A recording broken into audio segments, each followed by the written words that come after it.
Grid Live wrap up tonight. A busy race weekend, over 10 plus races. We're going to condense it all into some recaps and the 2025 grid ranking week number 2. I'm Joe Samaniego. With me, Kobe Lambis from Grid Tonight, Tanner Smith from the Pit Box Press, and Matthew Bro from GridNetworkTV.com.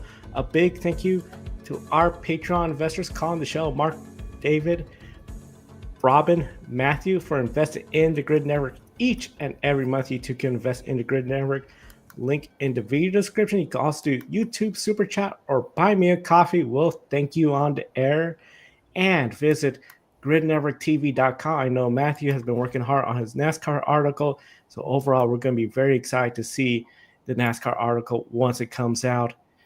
And of course, the grid ranking going up there as well. Gentlemen, let's start off with Bristol, baby, which I feel like maybe people are not going to be talking about Bristol for a while. It was more the Bristol stomp, and it was definitely Kyle Larson on the competition today. 411 laps led, only 9 cars on the lead lap at the end of the day. 4 lead changes at Bristol. This is something where if you had told me in the 1990s, the early 2000s, Bristol's going to transform to a race like this with only one caution for an incident on track when Shane Van Gisbergen and Cody Ware decided, hey, let's do something on the track. Boy, this race, tire wear was not what we saw last year. Yesterday, nobody could go 40 laps. We thought we were going to have the same thing like we did last year. Nope. Bristol, you still have a little bit of that outside groove. So it wasn't exactly the single file. And when they were single file, it seemed like maybe the dirty air might still be a little bit of an issue with these cars. So for the second consecutive time at Bristol, Kyle Larson just dominated this race. Matt, is Kyle Larson just at another level here at Bristol? Or is this a combination of the current race package, the track conditions, that just making this harder to pass, especially Kyle Larson?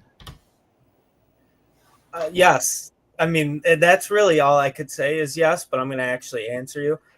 In terms of the current race package, or actually I'll start with Kyle Larson. Is he on another level? Yes, absolutely he is. He's one of the best drivers in the world, and he really put belt to butt. He whooped everybody's butt. 411 out of 500 laps. Do you know how insane that is to do, especially in this era of NASCAR? This was the stuff like going way back before I was even a thought. Way back, I was born in 2001, so go even farther back. Drivers used to do this a lot, I feel, and everyone would be like, oh, it's okay. Now we see it, and we're like, oh, this kind of sucks, because you think they make the cars as equals, try to make more equal, and stuff like that, and then you have a stomp like this today. So Kyle Larson, yes, is on another level. He has the most wins in the next-gen era. I believe it is 15. That's quite impressive. And it's crazy, too. You would have thought 5 years ago today is when he got initially suspended. And it's like you would have never thought, I think, looking 5 years into the future, that this kid would take off and be one of the best drivers. You can argue, you could start putting him in the ranks all the time. He has over 30 wins in the Cup Series with at least 25 of them coming in the last 4 or 5 years. That's insane. So we got to put respect on Kyle Larson's name. However, the race package was also another reason why it went the way it is. You just can't freaking pass. You see guys like Ryan Blaney, who is the best passer in the NASCAR Cup Series. And I was joking with Tanner, I know in the private chats in our Slack group, Ryan Blaney is like the best passer. He's been the most efficient driver. He can't win. His pit crew's 26th. It's like, what else do you 26 ranked out of 36?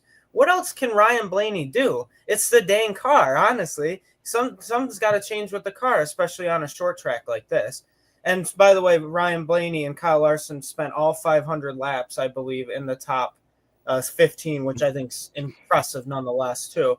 But still, it's like the track conditions with the tires, too, if we're going to talk about that, we all thought it was going to wear, and I think that would have actually made it more exciting. I wish something happened.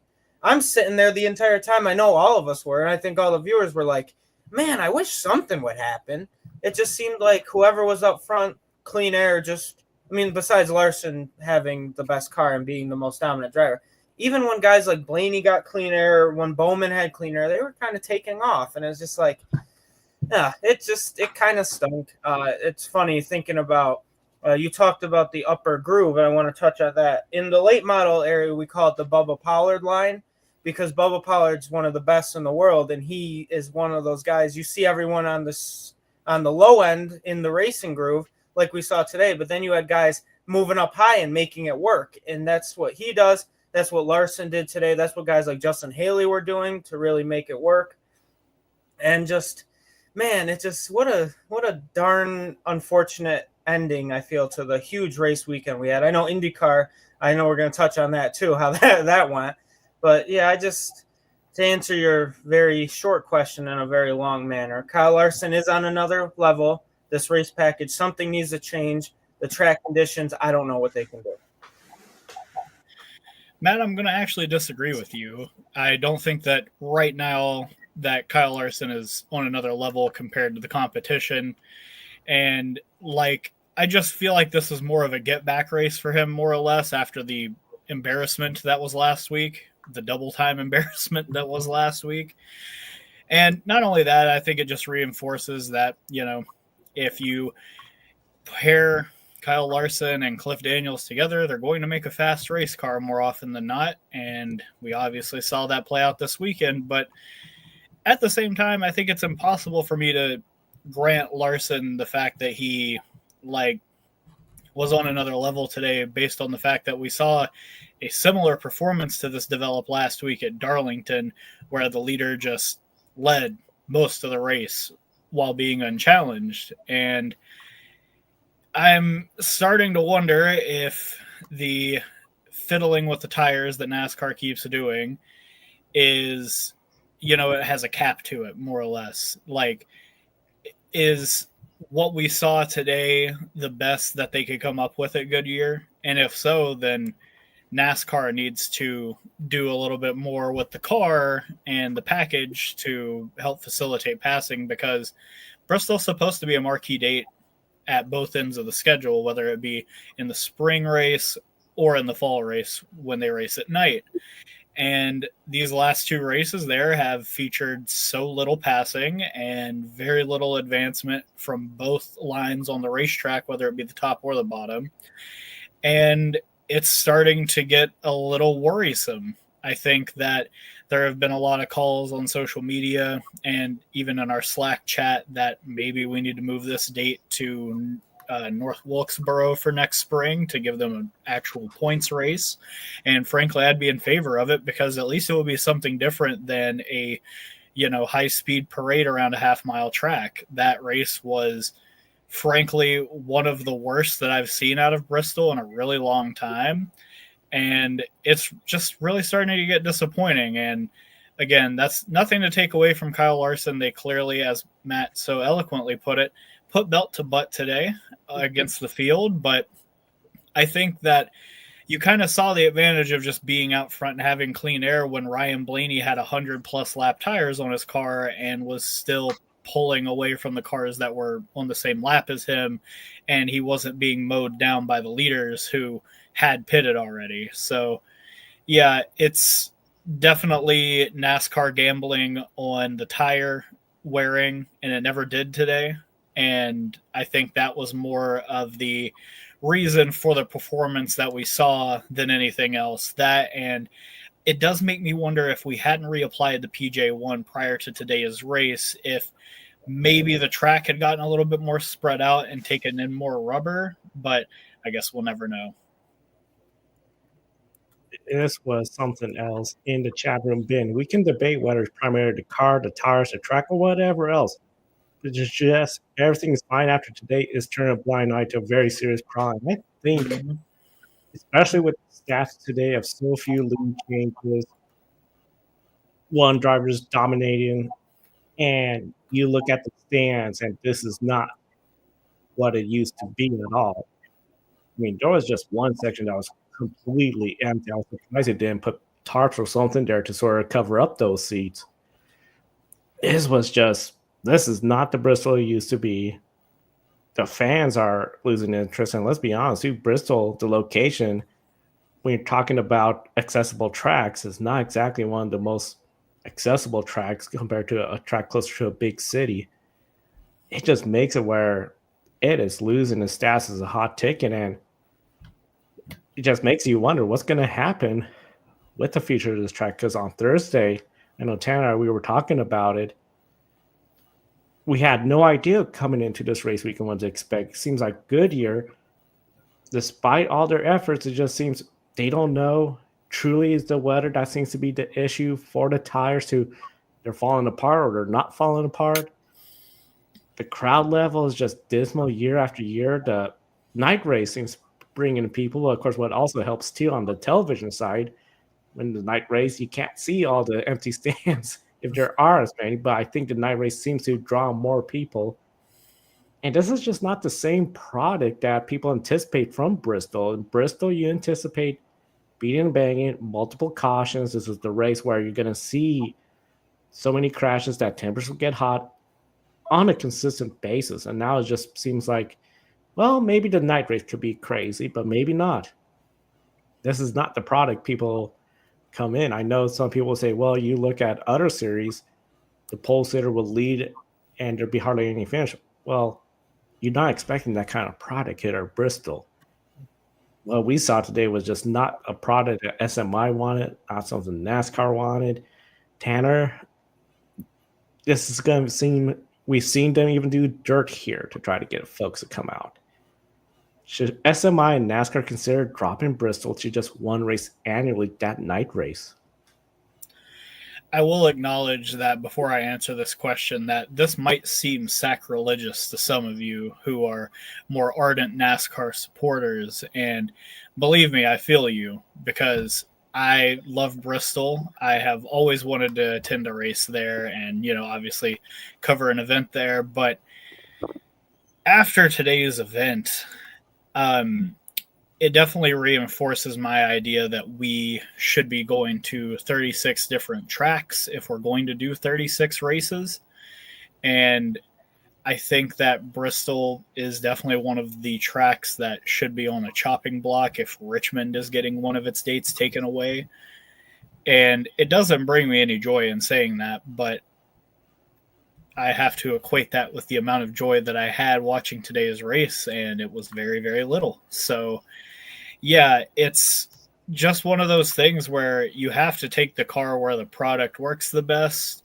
Unfortunately, right now, that's intermediate track, so I'm hoping that their idea isn't to, God forbid, revive Kentucky Speedway or something like that.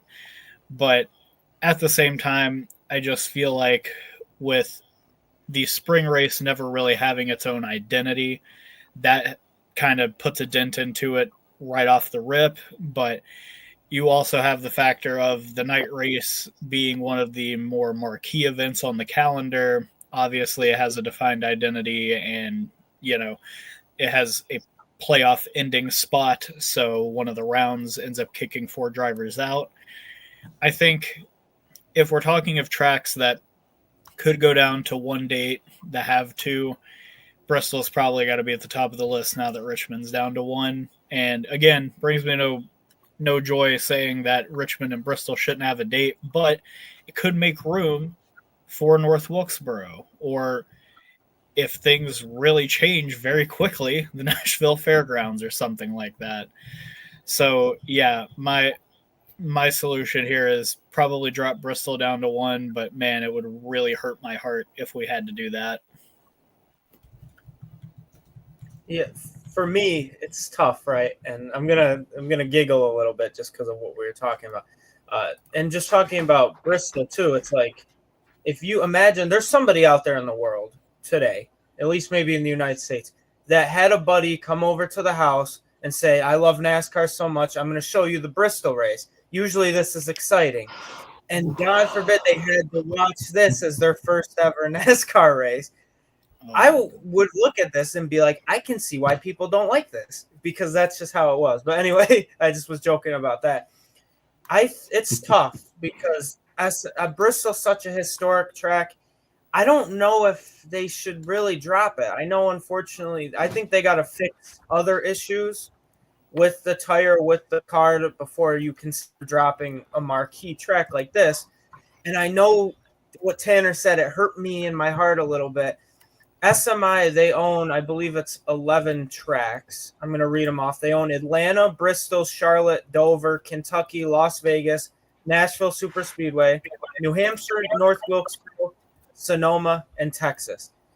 There is one track on that we mentioned that Tanner does not want to come back, but I think would be a hell of a great idea. Don't you dare. You put it away. Put it away. Don't even put it out in the universe. That place is designated as a Ford storage facility, and that's what it should remain. No. I think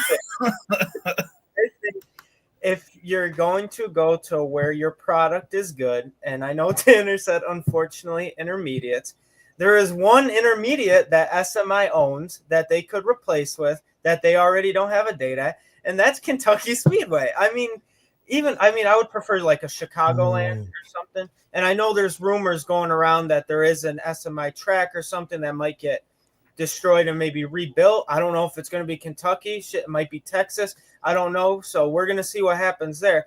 I hope they don't give Texas a date. North Wilkesboro would be cool. New Hampshire, I know they lost a date. That'd be fun to come back. But in this early in the season, I live in the Northeast. We're not doing a lot of racing up here because it's going to be 63 degrees, I think, tomorrow. But then it's supposed to snow on Wednesday in the middle of April. You don't want that happening at a racetrack. So I think for them, SMI, I know Tanner hates Kentucky. He wants it to be a Ford facility. But I really think that if SMI is going to do it, it's not my first choice in general, but if SMI would decide to drop Bristol, it would go to Kentucky, you would think. But at the same time, Kentucky, there's a reason why it died out. Not a lot of people were going there. And then obviously when COVID hit, it kind of just ended all things for that track. So it's kind of a lose-lose scenario. I think dropping Bristol is going to get a lot of people mad. And even if you bring back like Kentucky, I think that's still going to get people mad. But sometimes you just have to take your losses in NASCAR and move on. And I think one of them might be losing Bristol at least one date. But then at the same time, it's like, is it worth dropping a historic track for something that hasn't been in the Cup Series for 5 years? And then you can even consider North Wilkesboro with that too. So I have a feeling Tanner wants to add something here. So I'm going to throw it back to him in terms of don't crap on me though. I know you don't like Kentucky, but not trying to dunk on you by any stretch, but we did lament last week how Darlington didn't race about as well as we had hoped unless there was like a tire disadvantage, in the pack. And that's because Darlington is notoriously a one groove racetrack.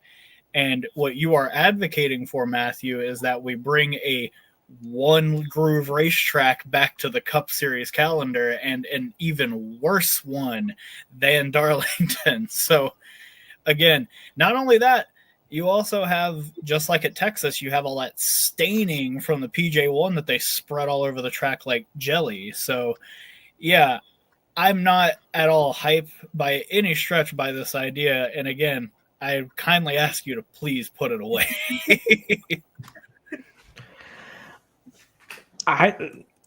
That sort of surprised me, that take, but overall, I know SMI owns it. My hope would be they just look at, let's bring it to North Wilkesboro. Let's hope NASCAR keeps working on finding some sort of solution for the short track package, because at the end of the day, okay, they try stuff on the car. Now they're trying stuff with the tires. We saw Richmond deliver a good race with the option tire. Do I think Bristol need an option tire? I don't know. Is this something that might be just a fix? Because I think it's going to be unrealistic to say, hey, let's just create a second car for just short tracks and every team has to buy one. I don't think the teams would be too thrilled about that. I just feel like everyone's in a big spot, and if anything, if Bristol was to lose today, the one hope I would have is, remember, Darlington lost his second date for quite some time.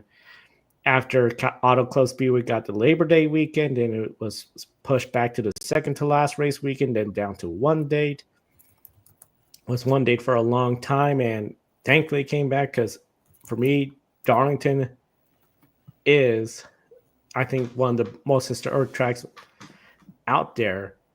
Bristol, maybe it just needs a little time where it's like, okay, it's just a night race. You increase that hype, that desire, that demand for Bristol seats compared to spread out 2 races in a year. And hopefully we just get a better product and the folks who find a good show. Because at the end of the day, I think at the end of the day, we could still say, hey, we saw a race. Of course, Kyle Larson likes how everything's going. Denny Hamlin has no problem. But the fans are not going there to see a race where the 1 or 2 cars just dominate. They want to see what has become the Bristol product. And for Denny Hamlin, his quest for 3 consecutive wins ended, but it looked like he could if there was probably just one more caution, which of course that opens a can of worms with potential overtime and all that. That could have given him an opportunity to race against Kyle Larson head to head. But overall, he led a Joe Gibbs 2-3-4 with Ty and Chase Briscoe right behind him, and Christopher Bell 8th place. So there ensured an all Gibbs top 10 finish for all the cars. That has to be something Joe Gibbs has to feel a little pleased about. That hey, all your 400 cars are in the top 10. Didn't get that 3rd win in a row for Denny, but overall, that how key is it to have all cars in the top 10, especially with an off week coming up for NASCAR? Oh, I think it's honestly a lot bigger than we realize. And the reason why I say that is because Joe Gibbs has had a phenomenal start to the year, yes. What do they have? 5 wins in 9 races. And then obviously Bell and Hamlin are just absolutely kicking butt. Hamlin's 2nd and Bell's 3rd in points. I mean, what more can you ask for? But the momentum kind of stopped there because Ty Gibbs had the worst, his junior year. This is his 3rd year in Cup. Almost one of the worst starts you would expect from somebody in that top tier equipment. And Ty Gibbs, and somebody who's an Xfinity champion too, nonetheless. And then Chase Briscoe kind of started. He started off really hot, then he slowed down a little. But now I think Chase Briscoe has like 3 or 4 top 10s in the last 4 races, something like that. Let me look. So yeah, he has 4 top 10s or 3 top 10s in the last 4 races. That's getting hot. Briscoe needs that momentum. New team, he needs to bring that forward. Ty Gibbs has his first back-to-back top 10s since August of last year. That's crazy. Back-to-back top 10s for the first time since August. Wow. So for that, to bring that momentum to get 4 cars in the top 8, I think that's absolutely a good thing. I think it's key for them. Their only off week of the season, which is crazy. I don't think any of them are running at Rockingham. Correct me if I'm wrong, for either Xfinity or Truck. I don't believe they are. So I think that's a great thing for them. The momentum's building for them. I think you could say the same kind of for Hendrick, with especially like Kyle Larson coming off like 2 of the last 4 weeks where he finished in the top 4 of all 3 series he competed in with Homestead and now Bristol. So I think it is a great thing for them to get all 4 of their cars in the top 10 as Joe Gibbs and then be able to build off that momentum going to a track where Denny Hamlin's good at Talladega. Christopher Bell has become a better super speedway racer. And then I think the other 2 are still wild cards with Briscoe and Ty Gibbs. But you never know what can happen. So I think if you could get momentum in the sport, you got to keep building off of it. And I think that's what Joe Gibbs can continue to do. I think that for morale, I think this is obviously, a big day for that team, even if they don't come out with the trophy. But let's be honest, Bristol is unlike any other track on our calendar, and you can't really take the properties that you learned from Bristol over to other tracks more often than not. And while, like I said, this is a really nice day, especially for the 54 and the 19, who they've struggled throughout the beginning parts of this season, it's definitely something that doesn't really give me a sign as to how they'll come out of the break, especially at somewhere like Talladega, where, again, it's mostly just a crapshoot. I keep beating the drum that Chris Gabehart took the competition director role in the off season, and I just think we're starting to see those chickens come home to roost, especially at these tracks where he was able to really get the most out of Denny, for instance, such as Martinsville, Darlington, Bristol. This was just a perfect trio of tracks for that team and its drivers to kind of come together, mash their data, together, kind of hash out all their notes and come through with a nice concerted effort from all four teams to lay down an incredible performance. And again, while it didn't end up in victory lane for them for the third straight week and for the sixth time in 9 races, they clearly have a stranglehold on the field in terms of results. And, for as much lauding as Kyle Larson's going to get this weekend, Denny Hamlin was within a second of him the entire race, and had tires meant anything, I think he would have at least been able to make it interesting. But unfortunately, the tires didn't have really any fall off over 100 laps. So yeah, you kind of just have to take your lumps with that in terms of not getting the victory today when you had 4 fast cars, but you still got to tip your cap and, give your hats off to that team. They obviously had a very strong team mindset this weekend and came away with a very strong result for all 4 cars. A strong result for the 4 Joe Gibbs Racing cars. And you bring up about Bristol and how this is just such a hard demanding track. It might be more, could be the track and just being good at it, or is the organization starting to see the results of all the labor they've been put in? It's going to be really interesting to see. Talladega is not exactly the next great test to figure it out, but throughout the season in the chat room, Denver, if you want the definition of stock car racing today at Bristol, was a perfect example of NASCAR has to do something on Bristol as a venue. It's going to die a show of death. It was not a fun race. And then even the Supercar race in New Zealand this weekend was more entertaining. Oh, I agree entirely. Supercar race is something else. We'll be talking about that later in the show. Tanner, going back to about Bristol, I'm curious to get your thoughts because you mentioned how with Bristol, it's such a tough track. Some drivers just have something where they could just get the most out of that. I look at Austin Dillon, 10th place finish. AJ Allmendinger, 9th place finish, last car on the lead lap and the Xfinity fastest lap. Chastain, top 10 finish, but he was the only Trackhouse driver to finish in the top 30. Suarez, Shane Van Gisbergen, nothing. Blaney, 5th place.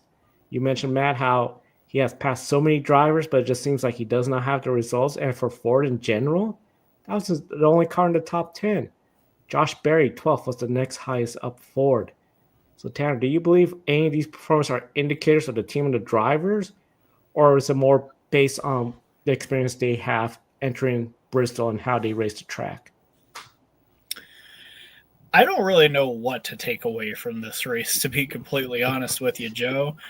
Obviously, I've been beating the drum for Blaney practically all season. The guy is clearly the best driver, or at least one of the best drivers in the field right now. He has all the effort in the passing statistics to prove it, but unfortunately, whether it be mechanical gremlins or pit road miscues, such as today, they kind of take him out of these races. And while unfortunate, that'll happen in big-time stock car racing, but I think 5th was honestly a little bit better than I think that car was actually capable of running, so I think they kind of came off with a really great moral victory, we'll say.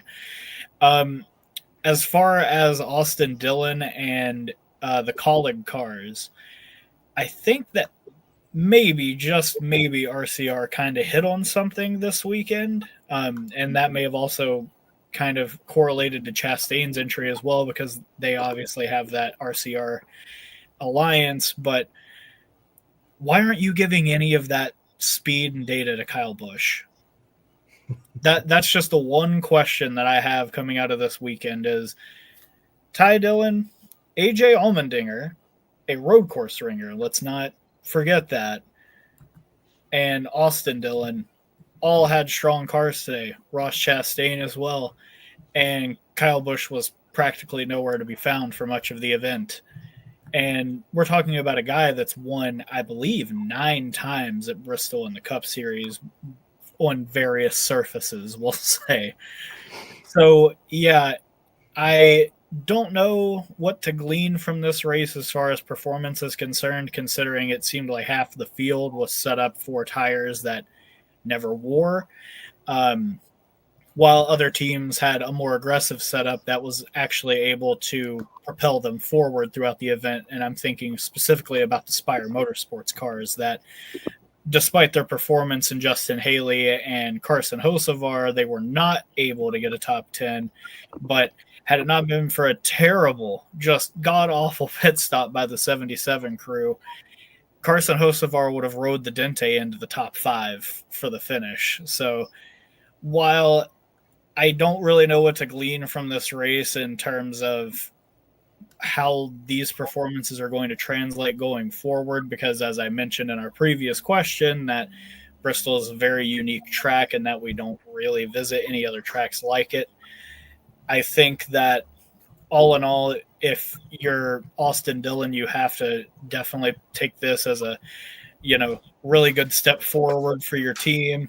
AJ Allmendinger, I had no preconceptions that he was going to contend in this race at all, despite his quality starting spot. And to get the Xfinity fastest lap at that was very impressive. But as for Trackhouse, you have 2 cars outside the top 30. You keep bringing Daniel Suarez to this track and then giving him a car that bounces like a basketball into each corner every single year, every single trip to this track.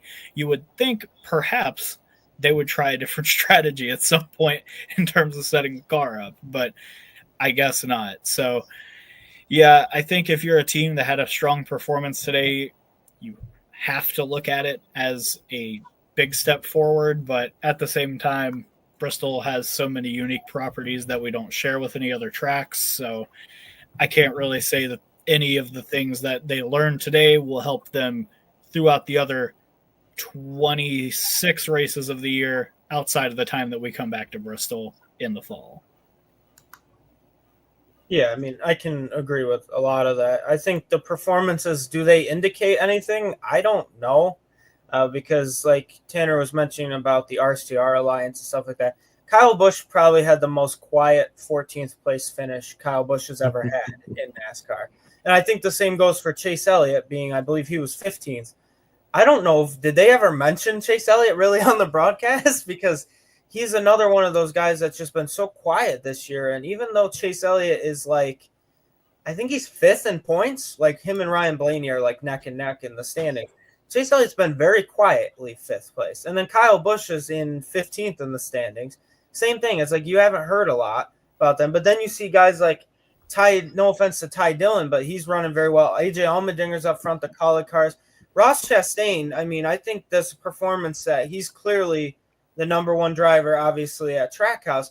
But he's in a different stratosphere than the other 2. I mean, no offense to Daniel Suarez or Shane Van Gisbergen, but how come Ross Chastain is up in, I believe he's 11th in points? And why is Suarez in 27th and SVG is 34th?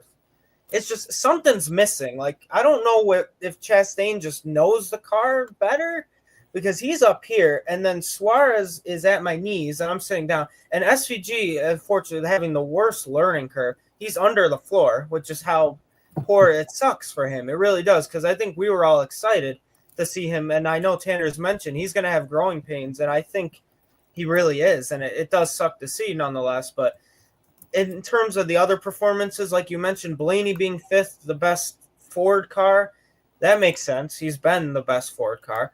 Barry being 12th as the next Ford, he's the only one to win, if I'm not mistaken, right? So It's like, yeah, that makes sense. But then the other ones, it's like Austin Dillon, top 10, AJ Allmendinger, top 10. You're like, oh, okay. So we'll see there. And then in terms of another thing I want to mention is, I know we're talking about performances of teams and drivers, some teams had very terrible, like 2311, who has 2 guys in the top 8 in points, had a horrific day. The only time they were ever really mentioned today is when they stayed out behind Ryan Blaney, and Reddick and Bubba were 2nd and 3rd. And I know they mentioned on the broadcast, they were like, yeah, and the 2 2311 cars. There's 3 of them. Riley Herbst just so happened to just not be in the picture. And it's just these two car teams that we've seen, specifically Trackhouse and 2311, are the most comparable. Brought on a 3rd car, got a new charter, put in 2 rookies who I thought we were going to do well. And they are 33rd and 34th in the standings, just a mere, I believe it's 3 points separating Riley Herbst and Shane Van Gisbergen. It seems like that Rookie of the Year battle is going to come down to if SVG wins a road course race. That's really what's going to happen at the end of the day. And I know Tanner was right about that, so I want to give him the credit. He said it. I didn't. I was wrong about that. I really thought it was going to be a lot different. But nonetheless, with Bristol, it's hard. It's unique, like Tanner said, like Joe had said earlier too. You can't really compare it a lot. So the performance indicators, I really think the takeaway is Blaney's the best Ford, and he's proving it every week. Josh Berry's driving out of his mind. No one expected that. And Chastain's slowly becoming himself. I know there was an article on NASCAR.com about is the old Chastain back. I really suggest you guys read that. It's a great piece using data from NASCAR Insights. Chastain has, I believe, like 4 top 10s in the last 5 races, something like that. He's really picking it up. I think he's got 3 in a row as well. So those are the indicators. And then Trackhouse has something wrong there. I think they're missing something, and that's a big indicator, is they got to figure that out. I don't know if they're spread too thin. They're doing incredible things for motorsport, being in all different types of series. I know the MotoGP race was today. We're going to touch on that later. But it's like your Cup team that you started all out on, you got one guy who's running very well consistently. And I know besides Suarez had a good start, and then obviously with where is it, Phoenix, when he had or Homestead, one of the 2 where he had the incident and took him out of the race when he was in the top 5. That kind of really stalled him. And then SVG, besides Coda, nothing. So sorry for the long point, but that's kind of what – there's a lot of different indicators about Bristol, and just we're going to see what happens. But thank goodness we have a week to really relax and not think about this race. I thought the Cars Tour late model stock race was exhausting yesterday night or last night at time we're recording this. Then I saw the Bristol race. I'm like, dang, I don't know how that got worse, but we'll see. So much, like y'all said, I'm getting concerned about what's going on at Trackhouse. Did they expand it too quickly? Because it'd be a different story if Suarez had gotten that win in Las Vegas, because then he'd be in the playoffs. But I think now it's like, okay, something's going on at Trackhouse. They got to do something. That is, I think, the one I feel might carry over the most, because that has been just Shane Van Gisbergen, his struggles, Suarez, the hot seat. Will he stay there? The RCR cars, especially with like Allmendinger and Colleague and all that, Talladega are going to be fast. I think that's easily a given.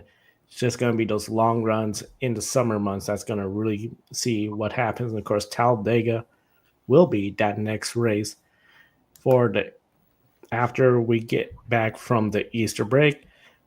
Overall, I think it's going to be just good race weekend, free of NASCAR. Everyone can take a break. Of course, we won't be on the air Thursday, but we'll still be on the air because there's still more racing next weekend with Formula One. Let's go ahead and bring Kobe in for the NTT IndyCar Series, the Acura Grand Prix of Long Beach, and Kobe, this one's going to be remembered for a couple of things that stood out. Yeah, and it's obviously going to be remembered for the obvious reason that it was the 50th running of the Acura Grand Prix of Long Beach. And for the second time since the NTT IndyCar Series started coming here, it was a caution-free race. Second, Kyle Kirkwood won from pole and held off Alex Palou to stop the number 10 team from winning 3 in a row.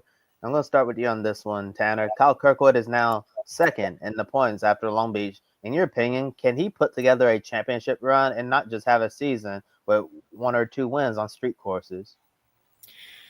Never say never, but my inclination is to say no, because how do you beat Alex Palou? Even he didn't win today, but he still finished second. So we have a guy that went first, second in the first 3 events.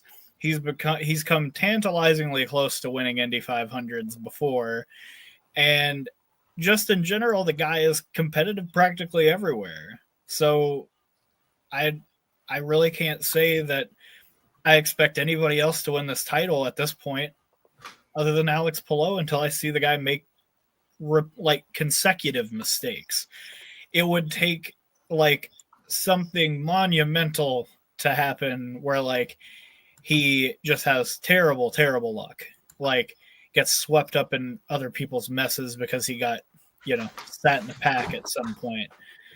And frankly, I just don't see that happening. Barry Wanzer keeps making extremely fast DHL Hondas for him, and as much as I'm high on Kirkwood, I really can't say that I think that anybody's going to have anything for Palou for this title this year. And I know that's insane to say at week 3, but you got to look at things realistically. The guy has only lost 1 race and he still finished second in it. So yeah, I think Kirkwood would have to get close to matching Palou's current output, and that would also require him to maybe having more speed at ovals where Palou isn't traditionally as strong. And frankly, I just don't really see that happening at this point, but don't rule it out. Anything's possible, but I think it would take a tremendous amount of happenstance for anyone to get into Palou's category at this point. Before I answer that question, I'll answer a question in the chat room. SVG is learning on the ovals. I come some slack for the next 1 or 2 years on road courses. That's where my expectation for SVG to be a challenge. And of course, that's one of the big things with rookie year, especially you're more road course based. It's going to be a challenge on those ovals. The ovals, we talked that used to be a concern for Alex Palou. Can he win on the oval? Can he do good in the oval? He has proven he is so consistent everywhere. If for some reason he has an off race in the oval like he did in Iowa last year, he's still a championship contender. For Kyle Kirkwood, I think what he needs to prove is he could win on multiple race weekends, because we've seen this before where, okay, you get a win, and then it's you don't show up the next weekend, and then a few races you just are not there, and then all of a sudden you come to another street course and now you're contender for a win, you get the win. You're not going to win a championship that way. And TT IndyCar, goodness, as you said, Tanner, it's going to be really hard to beat Alex Palou. You're just going to have that consistency. You're going to have to be up there week after week contending for podiums. I don't know if Kyle Kirkwood and that team are fully there yet. They had a little bit of a bobble in one of their pit stops, but he still came out ahead. The rest of the race, they did good. But just look on some of their teammates, how they were up there too, and then just the way things did not work out for their favor, they ended up much lower. Kyle Kirkwood's team put together everything right today, and they beat Alex Palou. That's a big statement, but I think they have to do that every week to try to beat Alex Palou, and that's just going to be really hard because Barry Wanzer on that radio today, he just sounds so calm. Alex Palou was just cool, calm. How are you going to beat these two? I mean, I know Newgarden gave Bob Pocker some grief about his question after the first race, and it's just one race, Bob. But it's okay, well, we're now 3 races, and Palou has had his worst finish, second place. It could be a long season. I mean, before you know, we're at the Indy 500 3 races from now. Yeah, Joe, it's really crazy that we're already thinking about the month of May right now. I mean, we're almost halfway through the month of April in just a couple of days, and then the best month of the year is finally going to be here. And like you're saying, wondering how we're going to beat, Alex Palou and Barry Wanzer, kind of like many years ago, saying, how do we beat Jimmy Johnson and Chad Canals in the NASCAR Cup Series? This dynamic duo in IndyCar, even when they're, having a no, so I can't even talk. When they're having, not the best day, they always seem to pull something out of a hat and turn nothing into something. And today, Alex Palou, he just wasn't the best car, but Kyle Kirkwood, he was the one who was certainly on top of his game from start to finish. And even coming into this week, the IndyCar Series social media accounts, they call him the new street course king of IndyCar. In Formula One, when Sergio Perez was running full time, they called him the king of the streets. And I guess, that's what IndyCar is basically calling Kyle Kirkwood now. I think if he wants to put together a championship winning season, he just can't go out there and, just completely be a street course specialist and go out and compete for wins and podiums at those tracks only. We need to see him win on a road course. We need to see him win on an oval as well if we want to call Kyle Kirkwood a legitimate championship contender. But I certainly think he has that in him. And Adam Limmery says in the chat, for you, it's too early to pick a championship favorite. When it comes mid-season, then we should see some championship favorites. Totally agree with that, Adam.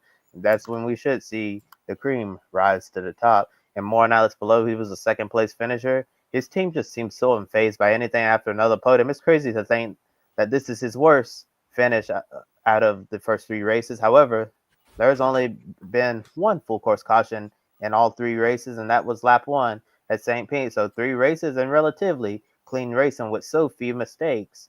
Joe, do you believe the races have been planned out in his favor, considering no caution and purely a strategy-based approach?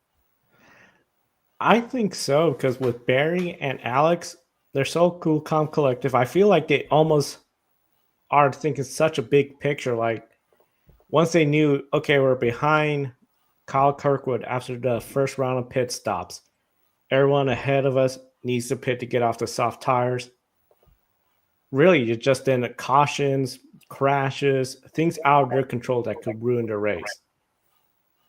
St. Petersburg, that was the only time we had a caution. That was the only time we saw people's strategies went up in the air. Same time, though, we saw how Palou made that first pit stop, and guess what? It worked out for him. So I feel like it has, in a way, played in his favor, because I think if you have a race where there's caution after caution, you have, particularly in the ovals where you have the cars just so close and you're so on the edge of control, and more mistakes occur because you're on those sweeping corners, especially Iowa where Palou made that mistake. I think that's more opportunity for the competition, but I feel like still Palou and Barry Wanzer, or as Tanner hinted, the Wizard, seems to just have everyone's number.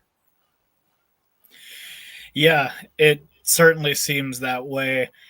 With Palou, I feel like for sure the way these races have been playing out certainly plays into their approach. They are very clinical, very methodical, and I think that when everything kind of has to play into a strategy game and knowing when to pit, when to pull the undercut, when to pull the overcut, I think when those questions are a little bit more frequent, that's when you see Alex Palou at his best. And I think that is in part due to Barry Wanzer being on top as part of his team. But at the same time, I just feel like these races are just getting so spread out because you can't really pass. And when you're at a street circuit like Long Beach, I know that it has, a lot of passing zones on it in some cases.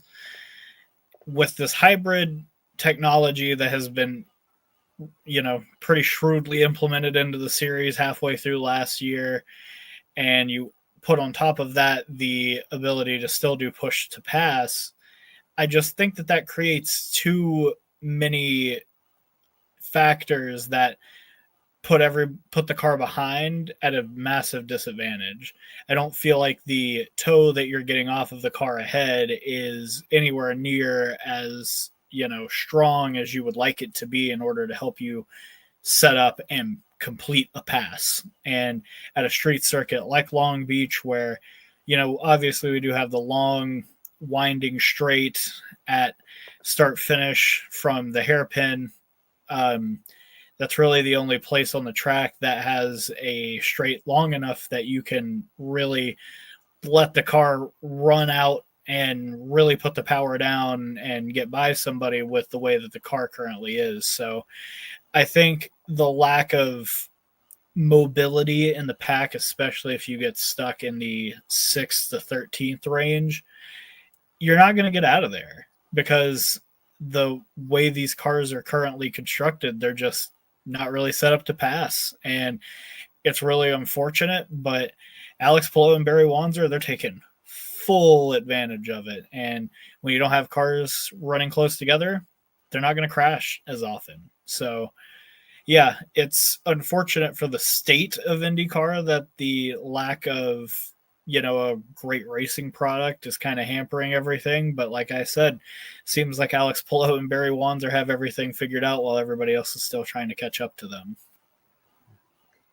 Yeah, and got a comment there at the bottom that says that IndyCar needs a new car with this hybrid, and it seems like that there's a timeline for this new car that we could see it coming either 2027 or 2028, hopefully sooner rather than later. As Tanner perfectly mentioned, IndyCar Series on-track product right now, is not in the best place compared to how it used to be even just a couple of seasons ago.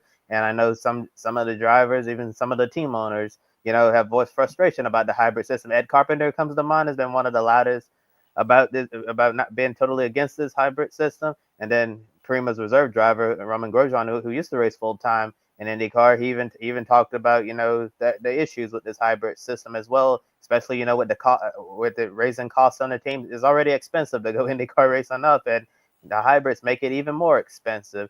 And then it's hurting the on-track product. Yeah, that's something we all don't want to see. But as you were saying, Tanner, Alex Palou and that number 10 team, they're just taking advantage of the situation right now. And as I've been said on the broadcast for the last few seasons, Alex Palou is just a surgical racer, and his team operates with a surgical approach, so precise in everything that they do.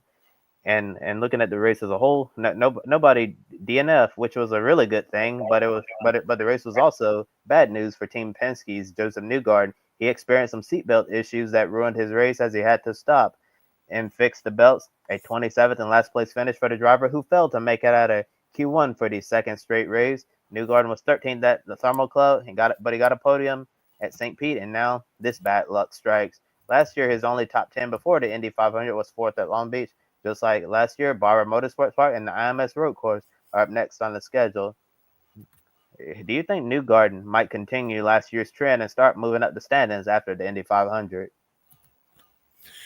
Yeah, I would say so. And, that's obviously the first oval of the season. So it's definitely the place where he's got the best chance to win, unfortunately. I would first like to just address Roger Penske himself because, sir, you are worth $5.4 billion. And this is the second time in 4 races, if you date this back to Nashville of last year, that one of your drivers has had a seatbelt malfunction. How does that happen? Like, just curious. How does that keep happening?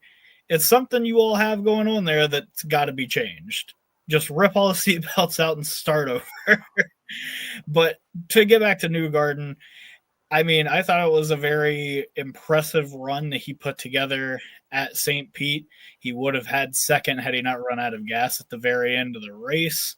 But yeah, today he looked pretty strong in the early going. I actually saw a pass on the track in the IndyCar Series. Don't know how long it's been since I've seen that. But yeah, it was certainly looking like a promising day for the two team. And this stupid, unnecessary, completely frivolous problem perked up at the worst possible time and sunk them completely out of the race and completely out of contention. And like I mentioned earlier with Kirkwood, who was only 34 points back of Palou, I don't know how Newgarden makes up the gap again without something completely spontaneous and just terrible luck happening to Alex Palou at this point. So yeah, I feel like Newgarden will definitely flip the switch as we dive into the summer stretch where obviously we visit a lot of ovals, and he is obviously one of the best oval racers that has ever graced an IndyCar. So yeah, I think that we'll definitely start to see him turn the wick up around that time, especially as May comes around. But man, I haven't really been that impressed with Penske's overall performance since they added the hybrid technology in the car for being the team owned by the guy that runs the sport and the speedway that governs the sport.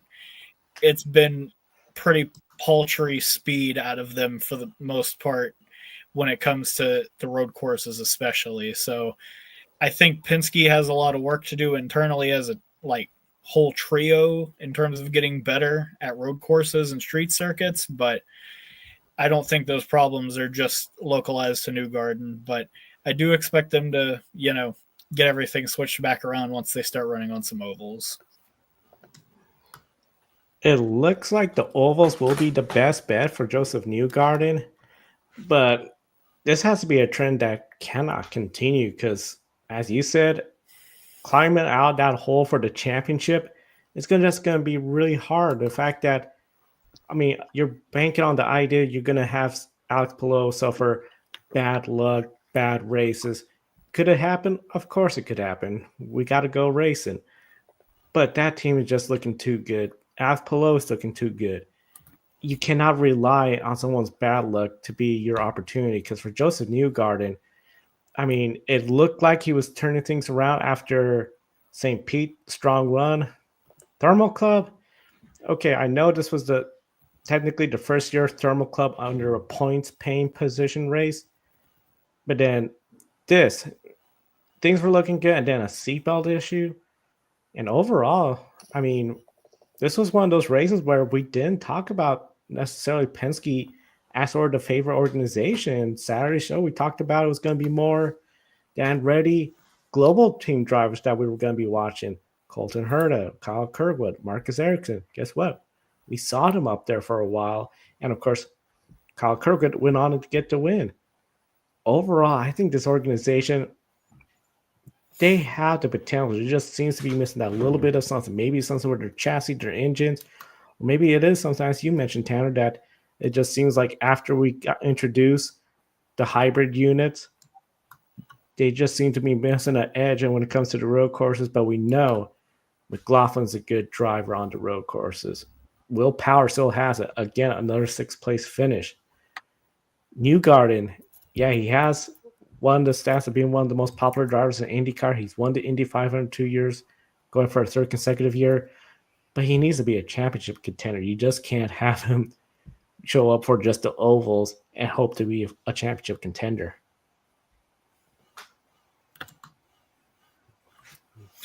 Go ahead. Yeah, and just one thing. I know that I keep putting the blame on the hybrid unit, but I do want to clarify. I am very much in favor of hybrid technologies being used in motorsports. It's just I would really prefer them be hammered out and completely homologated by the time it makes it to the racetrack, which clearly IndyCar did not do. I don't see as many issues with it in Formula One and series like that. So yeah, it's really puzzling how this change has just affected the racing in IndyCar entirely. Like last year at Long Beach, I felt like it was a much more competitive event, and this year can't say that as much. So there's clearly one thing that's been added to the mix that is causing such an issue, and I really hate to say it, but I think it's the hybrid unit. Yeah, Tanner, there's nothing wrong with hybrid technology in general, but it's the matter of fact of how it's done, right? Yeah, so if this was done in a certain way, it probably would be much better. And you remember they originally planned to roll out the hybrid unit at the start of last year, but it wasn't ready by the time St. Pete was around, so they decided to punt it to the middle of the summer at Mid-Ohio when it made its debut.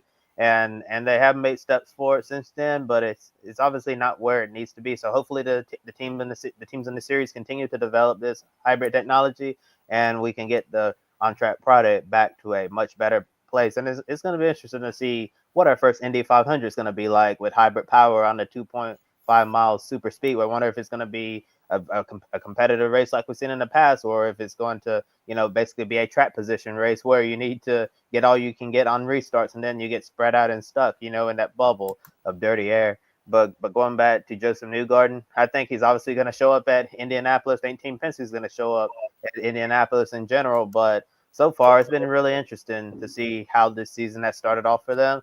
It's just very uncharacteristic for Team Penske, to go out in Q2. Go out in Q1 for 2 consecutive race weekends. That's definitely far from being Penske perfect there. So they need to figure something out, on the road courses for qualifying to make sure that they're not in that position, because you don't come to the racetrack expecting a Team Penske car to be out in the first round of qualifying. You at least expect them, to get to Q2 and to try to go for the Firestone Fast 6 pole position and all of that. So there's a lot of expectations when it comes to Team Penske, and it seems like on the qualifying side of things, they're really falling short. As you saw, Joseph Newgarden go out in Q1 at Long Beach. Due to how far back they were starting, I saw them try an interesting little strategy today, by pitting very early and then pushing as hard as you can in clean air. If it wasn't for the seatbelt issues, it looked like it was going to work out for Newgarden. He was going to be able to salvage a decent points day. But unfortunately, another Team Penske seatbelt issue ended up putting him behind the 8 ball there, and a disappointing last place finish, because that's something, that you don't really see from Joseph Newgarden often. Knowing how much he cares about his craft and getting results for the team, I'm pretty sure he's going to beat himself up pretty hard over this weekend, and because those things should not be happening at all. But I do expect Newgarden to bounce back pretty quickly from it, and because he's going to be going for history on Memorial Day weekend, he could become the first IndyCar driver in history to win 3 consecutive Indianapolis 500s in a row, and it will be amazing to see him make history in such a way. But the next race is 21 days away from now, a long break for everyone. Alex Palou has a 34-point lead over Kyle Kirkwood, and that'll lead into a month of May with the Indy Road Course. That entire week of practice, those long days on the speedway, followed by Indianapolis 500 qualifying and the 500-mile race itself. Joe, after the first few races, when you evaluate all of the teams, at this point, who is looking good and who's not? Easy to say Palou's looking good after the first 3 races. Overall, I would say everyone needs to really step up to be up towards Palou's level when it comes to the competition, just being consistent, staying up there, running for wins week in and week out. One driver that has shown a little bit about that, but finally got a podium finish today, Christian Lundgaard. I said on the preseason show, I think he was going to have a good year.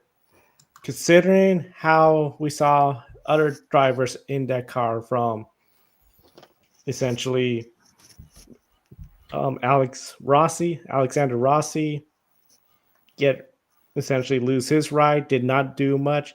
Here he is. He's been fast just about every race weekend, contending for podium finishes. I think he's just missing that one next step level to step up. I'm really curious about what's going to happen with Felix Rosenqvist. He is in the top 4 in points. He is having a really great start to the season. If he could keep that up with Meyer-Shank Racing, I think that's just going to really validate that move to Meyer-Shank Racing from Arrow McLaren, and just prove he still has the opportunity and the talent to get a potential championship. Teams that I think are just sort of behind the ball and just not impressing me, well, I feel like this is no surprise. I think Rahal, Letterman, Lanigan is just still not there. I think a lot of us are scratching our heads as to the hire of Devlin DeFrancesco. Could they really get their stuff together? I don't know. I mean, Louis Foster has times shown pace in that car, but I think he's just doing the best he can. And I'm sort of surprised with the AJ Foyt race, and I thought it would make a little bit more noise, especially after the way last year went. But yeah, following after those 3, those are the teams I feel are looking good and not looking that hot. As for me, I'll start with the ones that I'm looking down upon right now. Number 1 would be the number 6 McLaren of Nolan Siegel, and it's just unfortunate because that's what happens when you're the 3rd McLaren car, clearly. So while unfortunate, it is a fact that he is 23rd in points, 116 points behind Alex Palou. Right after that, I kind of agree with Joe that the Foyt team writ large has not really shown up, but I think, again, that's kind of part of the Penske alliance that they have, whereas we have lamented that Penske hasn't exactly been the Penske perfect that we really expect them to be to this point in the season. So it doesn't really shock me that their 2nd-tier team is also not really performing at the level that we really would have expected coming into the season. And I really hate to say this, but Marcus Ericsson, 12th in points. His teammates are in 7th and 2nd in the points, and he has looked nowhere near either of them in many of the events. So, like I said, as much as it pains me to say this, the 2022 Indy 500 winner is really not making his presence felt at Andretti since he's been there. So that's quite unfortunate, but I'll be pretty brief on the 3 guys that have really popped out to me this year. Felix Rosenqvist obviously has been very strong, has 3 top 10s to start the season, 2 of them being top 5s, including a 4th today. You have Christian Lundgaard, who I feel like didn't get enough buzz in the offseason because, we all love the meme about how Zach Brown signs 80 people and, has to pick down to 3. But I think Christian Lundgaard has a very long future in IndyCar, and I think that the results that he's put up to this point, especially in quali, have definitely given him a bit of a leg up this season. He's even higher up in the points than long-term racer at McLaren, Pato O'Ward. And finally, Kyle Kirkwood. Obviously, he also has 3 top 10s. He's the only other driver to win this season. And I think had you said coming into the year that Penske wouldn't have anybody in the top 5 in points after 3 races and the only drivers to win coming from the Honda camp, I think a lot of people would have laughed at you. So those would be my 3 offs and 3 ons. Yeah, I totally agree with both of you guys. Your list of teams and drivers who are performing well versus who are not. But I'm just going to add a little bit of context. And Joe, I have to give you credit for pointing out Christian Lundgaard in the preseason. You were really hyping him up a lot during our IndyCar roundtable as someone to really pay attention to. And all of that hype has been justified so far. And, for the longest time, Pato O'Ward's been the number 1 driver at Arrow McLaren. And then everyone else around him, just kind of ends up drowning, out of the team.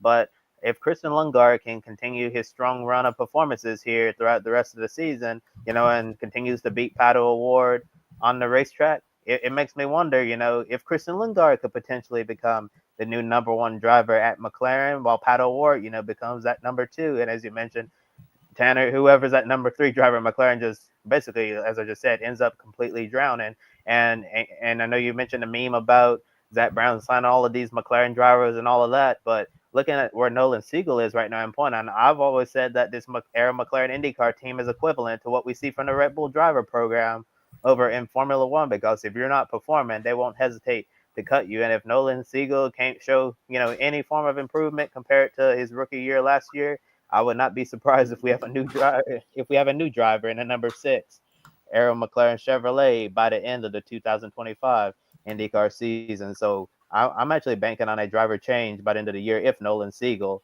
it isn't able to improve there. And looking at some others as well, you guys mentioned Felix Rosenqvist. I think he's really benefiting from Meyer Shank Racing's new alliance with Chip Ganassi Racing as well. Even Marcus Armstrong, he had a great run at the Summer Cup, got a top 10. The season over St. Pete didn't go well, was really quiet today. Just finished inside the top 15. Think there could be some more good things coming from today. And you guys also mentioned AJ Foyt race, not looking as strong to start off the year as they have been in recent years, but I think there's a reason to that. And his name is Michael Cannon. They lost Michael Cannon over the offseason. Everyone in the IndyCar paddock knows Michael Cannon, one of the top engineers in the entire series. And he can single-handedly make a difference and turn a team around. And I think what we've been seeing, especially from Santino Ferrucci in his performances, it really showed, that Michael Cannon, had a special touch with that entire engineering department. And with him gone, yes, AJ Foyt Racing still has the alliance with Team Penske, but when you don't have someone like Michael Cannon on your team, it definitely shows. And we didn't know Cannon went to Prima over the offseason, and that's another team that's, hasn't really, had a lot of things go right for them so far, and they're a very short IndyCar team, but that's to be expected when you're a brand new team like that. And yeah, unfortunately, Cannon, Prima, they parted ways shortly after he was brought on to the team. And I don't know the details of his contract, obviously, and all of that, but some of the teams who have been struggling would be very, very wise to hire him. I think Rahal, Letterman, Lanigan Racing should probably, dial up Michael Cannon if and when he is available, especially since Rahal is usually one of the teams that we're covering in the last row shootout on bump day. He would definitely have them in the field safely with his brilliant engineering mind. Yeah, I think he should be one of the top free agents on the market if a team hasn't already signed him so far. But yeah, I think Christian Lundgaard, Aaron McLaren's looking well, Meyer Shankerson as well with Rosenquist, and also agree that AJ Foyt Racing, Ray Hall, they definitely need some work to do. And for Prima, just give them a little bit more time to get their feet wet in IndyCar. I know there's going to be a lot of growing pains with a brand new team, and we'll see if they can come along because Prima's, one of the top teams on the European circuit in open wheel racing. They definitely want to make their presence known in IndyCar, but right now they're going through a humbling experience and growing pains of what it's like to compete in the NTT IndyCar Series. You can't expect a team to just drop in like that and be competitive immediately, especially when you're with teams who have been doing this for decades and many years, when you're just brand new to this environment. And I believe we'll put the IndyCar race to bed because now we got to talk a little bit about Formula One. Formula One, Bahrain Grand Prix started off the Sunday with, of course, Formula One. Very unique with just a time zone. Of course, Formula One racing in the evening in Bahrain. Then later on, we had MotoGP, NASCAR, IndyCar. So this was the start of Sunday. And Oscar Piastri, I think, sort of set the tone for the race weekend. He just controlled the Bahrain Grand Prix from pole, including a safety car restart. He had a textbook race. While his teammate Lando Norris did not have such a good race weekend. Lando was given a 5-second penalty for rolling ahead in his grid spot. I couldn't believe when he did that. And of course, Max Verstappen right away saw it, called him out on the radio. He started 6th place, made it up to 3rd, but they had to serve that penalty. Now, Lando Norris leads Oscar Piastri in the points by only 3 points total. Matt, starting with you, how does McLaren prepare for the Jeddah race weekend, knowing that 2 of their drivers are not only 3 points apart, but 3 points apart for the World's Driver Championship lead? I think personally they just have to keep doing what they've been doing. I mean, I know a lot of people are like, oh, they didn't do too well. Lando didn't do too well. Lando's podiumed every race, and Oscar has 2 wins and 3 podiums in 4 races. Lando obviously has another one too. Seems like they're doing a lot right, especially from where they were just 2 years ago when we look at it and we're like, dang, McLaren actually is doing well. And then it turned into McLaren is significantly faster than every single car out there. And I think for McLaren too, it's like Jeddah obviously last year was a lot of Max Verstappen and Checo just really kind of took off. I think Max beat Checo by like 13 seconds or something like that from what I can recall here. I think it was here at Jeddah. So for that, it's like just keep doing what you're doing. But I think we're going to slowly start running into who's going to be your focal point. Is it going to be Lando Norris? Is it going to be Oscar Piastri? Because I feel like Oscar has a different mentality than Lando Norris that we've seen. I think we're going to touch on that a little bit later on. But with those two, it's like you just got to keep preparing how you've been preparing.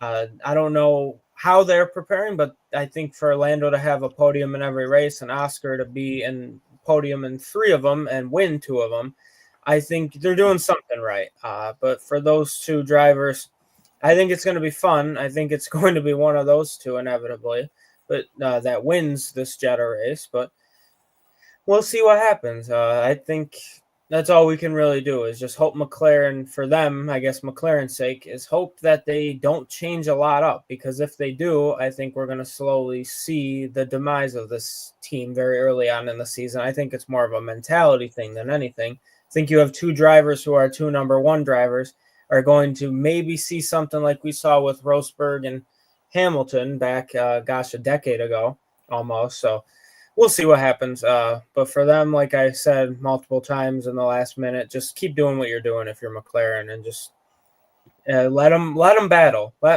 Screw the papaya rules, excuse my language, but don't do that. Let these 2 fight because I think they'll put on a great show.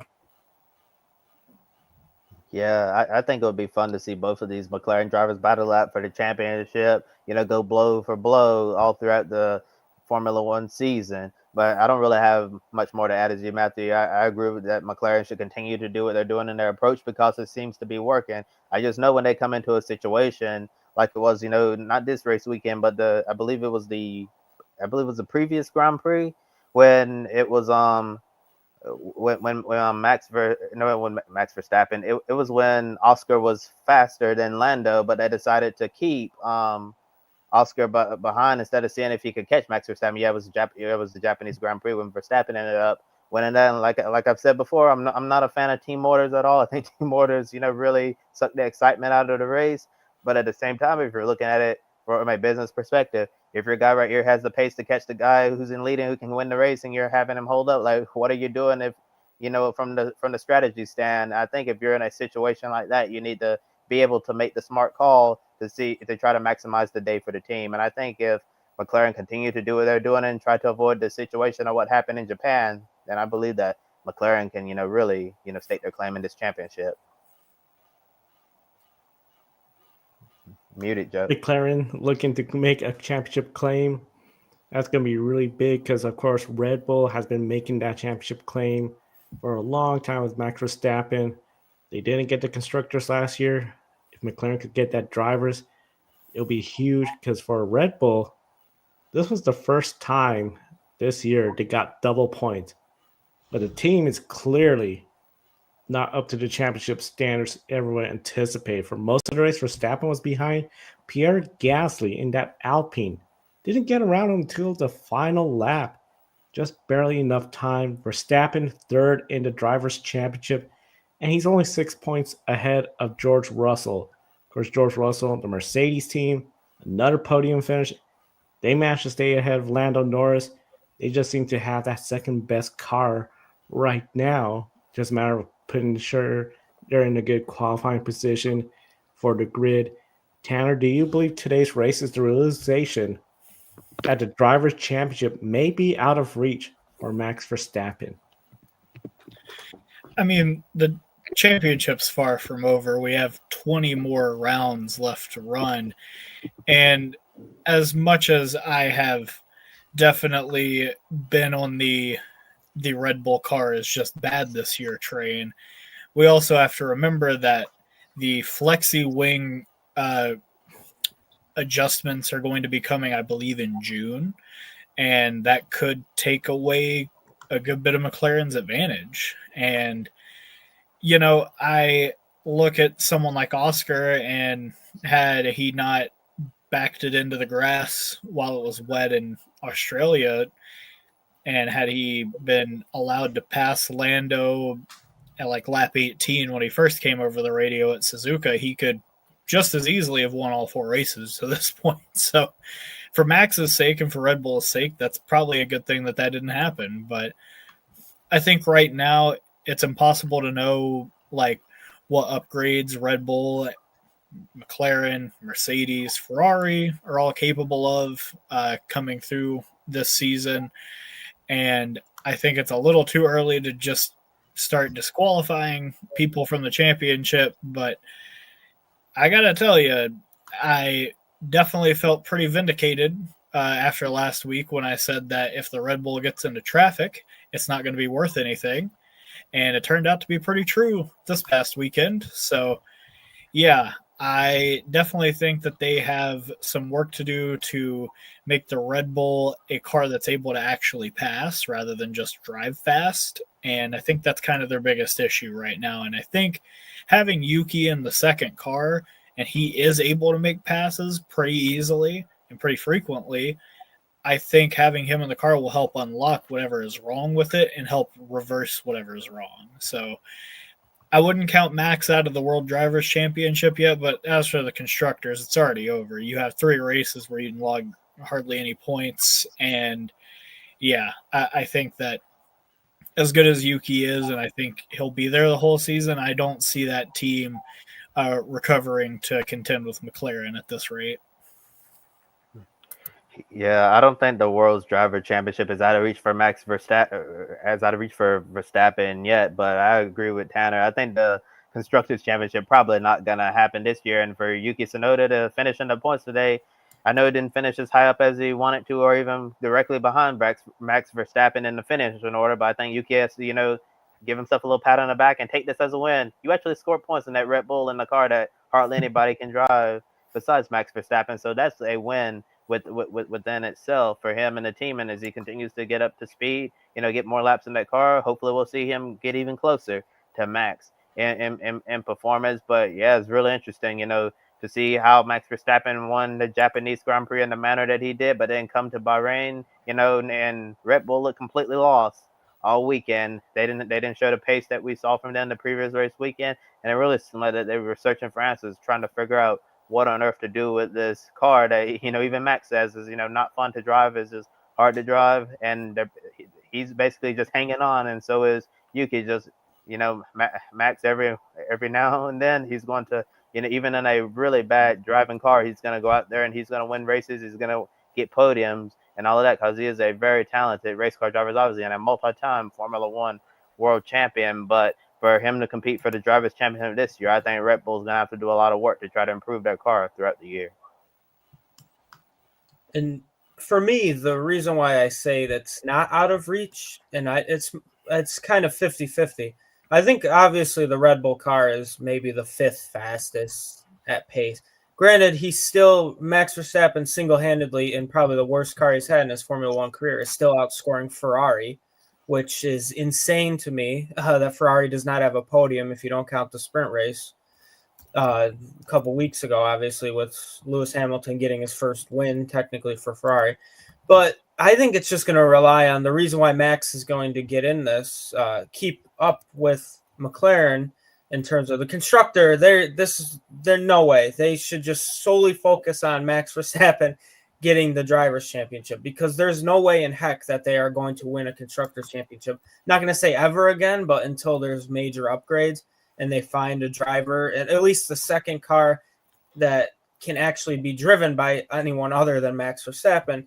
But I think it's going to rely solely on the battle between Oscar and Lando. Like, I think if they start to butt heads and stuff, like I know I keep talking about Nico and Lewis way back when, not way back, but kind of, it's going to be those two are going to cause so much, I think, with each other if they don't stay out of each other's ways, that's going to have Max sneak up.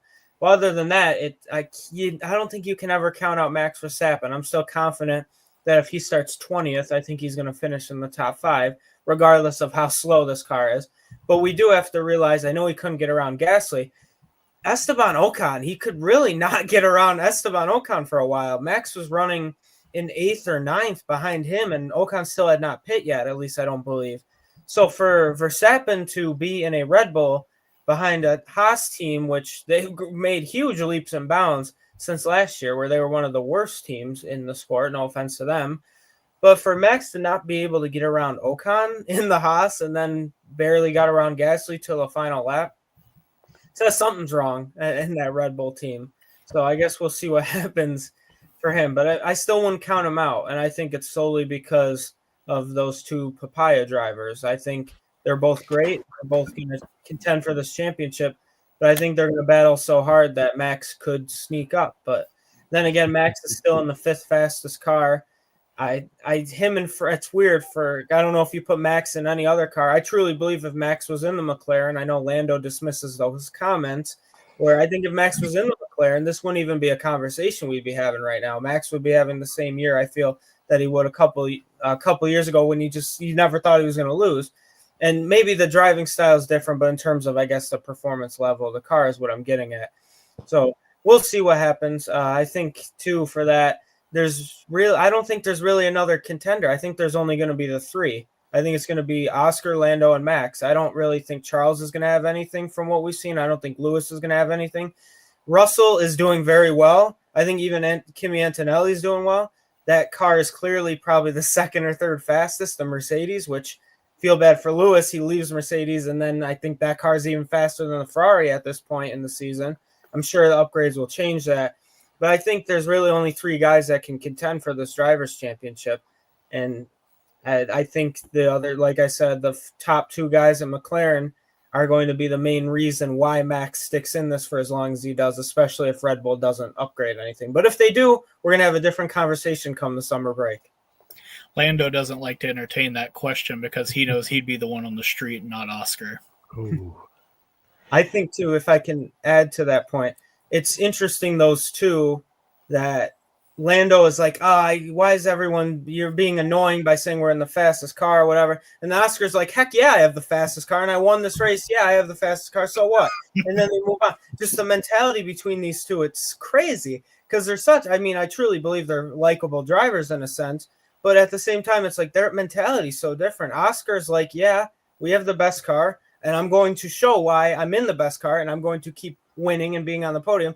And Lando's like, well, I finally have the good car, but I'm not going to say it's the best because I never had the best. And you guys are just going to say I'm only performing because of the best, so on and so forth. But it's funny. I think it'd be really funny for the Drive to Survive drama is they're going to randomly fabricate for these two guys. I don't think there's going to be a lot in reality, but what we're going to see on Netflix come next year is going to be crazy. Drive to Survive the next season is going to be a lot of fun. This probably there will be a clip from this one for Nico Hulkenberg for the wrong reasons. Disqualified, excessive wear on the plank. Of course, that's not the first time we heard that this year. Ferrari had that same penalty, but one thing that stood out, Haas F1, a double points day with both Ocon and Behrman scoring points. And when you look at the points, how they're all working out, it's starting to show a trend. Now, want to mention Kimi Antonelli failed to score points this weekend. Overall, he's been off to a good start. Just didn't have it. Williams, they didn't score any points, not through Carlos Sainz, not through Alex Albon. So right now, Haas, they are fifth in the constructors ahead of Williams, Aston Martin, Visa Cash App Racing Bulls, Alpine, and Steak Kick Sauber. Kobe, does Haas have what it takes to be the best of the rest? I have to say that Haas has probably been one of the more pleasant surprises of this Formula One season. I'll be honest, after the first few Grand Prix of the year, I really did not expect to see Haas, in the middle of the pack right now in the constructor standings. Real impressive drives by both Esteban Ocon and Ollie Behrman to start this season. I'm very high on Ollie Behrman. I think he is an extremely talented young driver, and I think he's going to be in Formula One for many years to come, whether it's with Haas or with a team that's fighting towards the front of the pack. I think he's certainly, gonna, despite being a rookie, he's gonna be the team leader. And then Esteban Ocon, the veteran that he is of Formula One, I think he's also gonna continue to be a great addition to this team. And given the struggles of some of the teams we've seen behind them, I would not be surprised if Haas is leading the midfield, so to speak. I did not expect this at the start of the season, but here's where we are right now. Things are going really well for Haas F1. And looking at some of the teams who are behind them in performance right now, it's been very crazy to see, where it seems like Williams are this year, especially Carlos Sainz. It seemed like Carlos Sainz, is just, for some reason, him and the Williams just has not been working for the most part so far this season. Just been really struggling with the handling of the car, and it just seems to be a very frustrating situation for him. And then Alex Albon, he's been very hot with his team on the radio, very frustrated with how things have been going throughout the race. It just seems like that the vibes right now at Williams are completely off. I know at the start of the season it seemed like that Williams might be one of the biggest surprises of the season, but right now it just seems like that something just seems to be off right now with that team. So hopefully they'll work through their issues. And then Aston Martin, I honestly expected them to be a little bit faster. Right now, it's really crazy seeing the struggles Fernando Alonso's had this year. Even Lance Stroll has been outperforming Alonso this year, which is extremely shocking in my opinion. Something I did not expect either, to see Stroll right now looking like the number one driver at Aston Martin and Alonso being number two. And then looking at the Racing Bulls right now, I'm still very high on Isaac Hadjar, although he didn't get a points finish this time. I think he has a bright future in Formula One. And since being back at this team, Liam Lawson's been continuing to struggle. I have a feeling that his confidence might be shot, after those couple of race weekends in the Red Bull cars when Lawson was in this RB last season, he was really, punching above his weight and doing some great things. But this year, he just hasn't been there at all. I wonder if the effects of Red Bull, being at the Red Bull team for those couple of race weekends, have killed his confidence as a driver. And Alpine, they've been nowhere for most of the season, but all of a sudden, they had speed today in Bahrain, especially from Pierre Gasly. Thought he did a really nice job overachieving in that car. I thought Jack Doohan was going to make it a double points finish, but he ended up fading there at the end, which is, not going to be good when it comes to all the rumors of Franco Colapinto potentially taking his seat later on in the season. And then I'm not really surprised to see, Kick Sauber at the bottom. Unfortunately, this was always going to be a throwaway year for that organization as they get ready for the Audi F1 team to come take over next season. But Nico Hülkenberg, I think he's been extracting a lot of speed out of that car, maximizing as well. I think Gabriel Bortoleto is a very talented driver with a bright future in the right situation. Yeah, just to kind of touch on what Kobe said, I don't really have a whole lot of expectations for Steak Hick Sauber to really compete for best of the rest this year, though I have seen some flashes out of Gabriel Bortoleto. I think that he is a fine racer, and like Kobe said, I think in the right circumstances, he could be a very great F1 driver one day. Moving on up from there, Alpine had a great weekend. Pierre Gasly was fantastic, and for the most part, Jack Doohan did a pretty solid job all weekend, and it was nice to see him have what felt like a relatively uncompromised weekend where he isn't making headlines and where his job isn't being, vocally in jeopardy. I just don't think that they're going to have that kind of speed everywhere. V-Carb, I'm going to assume that's what we're calling the Visa card, Red Bull, AlphaTauri, Toro Rosso, what have you. Hadjar, I was hoping to see a little bit more out of him this weekend, but kind of like what Kobe said, Lawson's confidence seems to be shot, and if he's not in that car by the time June 15th comes around for the Canadian GP, I expect him to maybe be down in Mexico for the Xfinity Series race in a Ford. As for Aston Martin, nowhere to be seen, but that's what happens when you have a fossil in one car and an anchor in the other. And I think that out of all of the other teams and best of the rest, I think that Williams probably has the most stout lineup of their two drivers. I think that though Alex Albon hasn't obviously won a GP, I think that he is a driver capable of doing so. And they also have Carlos Sainz, who is still trying to get acclimated to this car. And it seemed like he had really good pace this weekend until he, kind of got into a couple of unfortunate incidents out on the track. And then unfortunately the car just gave up on him. So I think that as the season wears on, Williams will start to really rise to the occasion and maybe start to contend for some podiums towards the end of the year if they're able to kind of keep up with the other cars as far as upgrades and such are concerned. But Haas, I picked them in our F1 Fantasy League for good reason this year because I think that they're going to be rather strong. I definitely have taken a liking to Ollie Behrman. I think that he is a really fast little driver, and for him being so young and being able to come into this series and not really have a whole lot of fear going toe-to-toe with some of these like world champions and just passing them and giving them the old chow over the radio, I think that he's got the right stuff to become a very successful driver in this series. And Esteban Ocon has been, a stalwart in the sport for quite some time, obviously, has that one GP win under his belt. But I think what's going underscored in this whole conversation is the fact that Haas has that new collaboration with Toyota. And I think that as that collaboration strengthens over time, I think that we'll see Haas continue to press forward and perhaps even contend for those podiums, because I'm going to be honest, I saw so much out of Behrman over the past few weeks that I think the guy could make it to one of the big teams here in a couple of years, because he's, like I said, I think he's clearly got the right stuff. So to answer the question, I think that Haas has definitely got the tools to become the best of the rest, but I think that with Williams' more experienced and seasoned driving lineup, I think that they should have the edge, but Haas should be right there.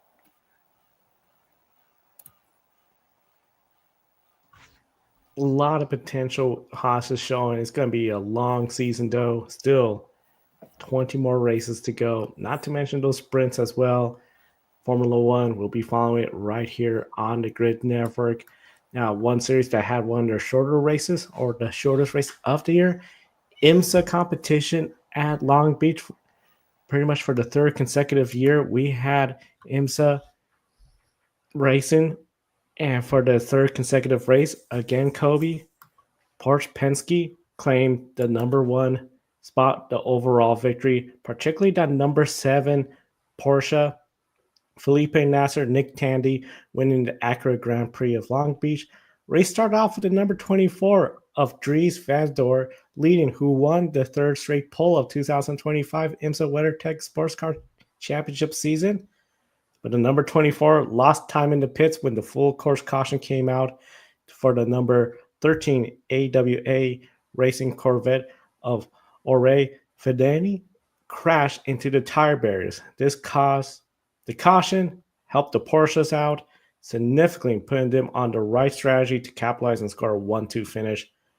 Number 7, number 6, Porsche GTPs ahead the pole winning number 24 BMW, which took the final spot on the podium. And I always understand podium finish feels good, but I feel that one had to sting for the 24. Can anyone at GTP stop the Porsche Penske Motorsport hot streak? At the moment, it doesn't seem like it, right? It's No. amazing what Porsche Penske Motorsport's been able to do in IMSA's GTP class, particularly that number 17. They've just been right on a hot streak since their championship win last year, and that hot streak continued into 2025, and they're just, hitting on all cylinders, and everything is going their way. I know they had a little luck with the timing of the full course caution this time around, but they were able to get that clean air, and both Porsches set sail, and then the BMWs and the other manufacturers in GTP class had absolutely nothing for them. Not even the balanced performance adjustments we saw since Sebring could slow down the Porsche. So maybe by the time we get to the next race weekend in Laguna Seca, IMSA will slow those Porsche prototypes down even more. So another manufacturer can rise to the top. So I think the only thing that can really stop this Porsche Penske Motorsport team right now is future BOP adjustments in the top class, because the other manufacturers are just playing catch up. I think it's incredible the speed that Dries Van Doorn has shown in this number 24 BMW to start off the year. It's very impressive that the number 7 Porsche has started off the year winning the first 3 races. But it's also equally impressive that Dries Van Doorn seems to be the new fastest driver in IMSA to take 3 straight poles as well. I wonder which streak's going to end first, the number 7 Porsche winning the races or the number 24 BMW pole streak coming to an end. But yeah, the other manufacturers definitely playing catch up. I think that BMW has the speed right now, but their problem is not fully executing the race. I think once they clean up a few things and execute the race to the fullest, I think BMW can have been on the top step of the podium. And the Cadillacs, I know they used to, General Motors used to be the gold standard of this top category, but for the last couple of years or so, it seemed like something's been missing in the GM camp. It seemed like Cadillac needs to find something to try to get back to being the team that can go out there, and be one of the favorites to win, race in and race out. And one team and manufacturer that seemed to be completely out to lunch this weekend, which is really surprising to me, given it is the Acura Grand Prix of Long Beach. It was the Meyer Shank Acuras. At the start of the race, both Acuras, started mid-pack, and then it didn't get better from there. They just slid towards the back of the GTP class, and it's very disappointing for Acura, especially since they have a lot of personnel out here in California. Acura sponsoring the event, then you go to the Acura Grand Prix of Long Beach and you don't show up at all.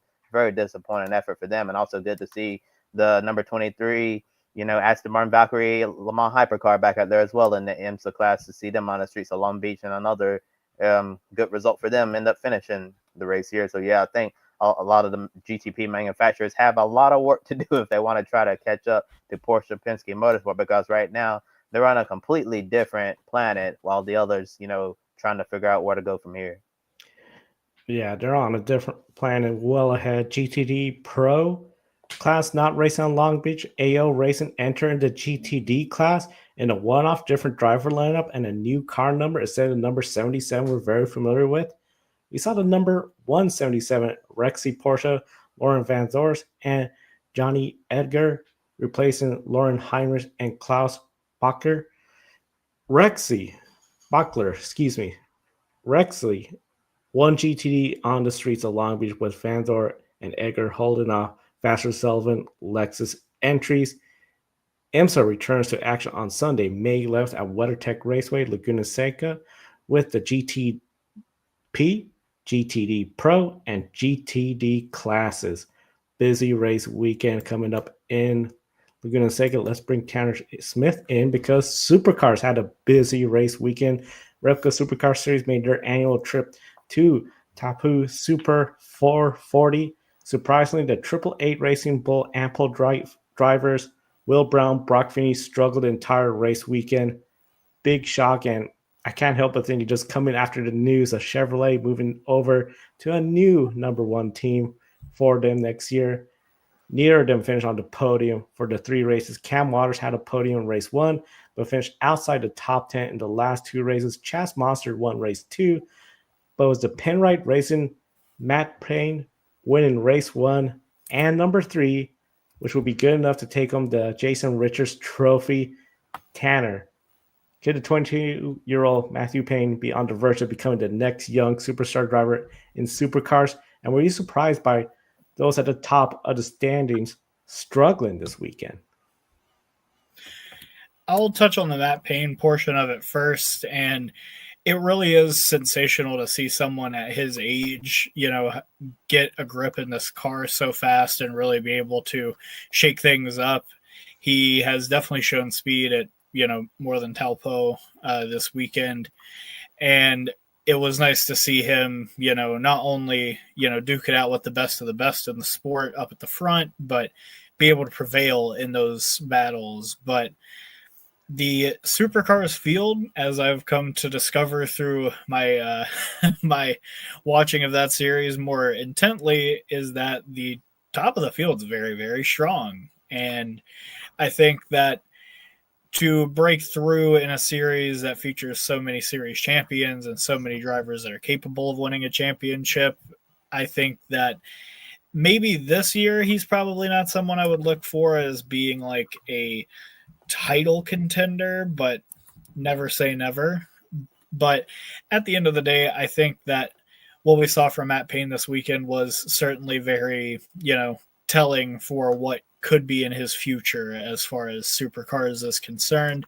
As for some of the drivers towards the top of the standings, it seemed like the Chevys in general just did not have the best of times going to New Zealand. And I don't really know why that was. I did remember when we were talking about the Albert Park race weekend that we mentioned that the Chevys were super fast there. So what I take that to mean in retrospect is that they are better in long, fast corners and just straights. They have better straightaway speed.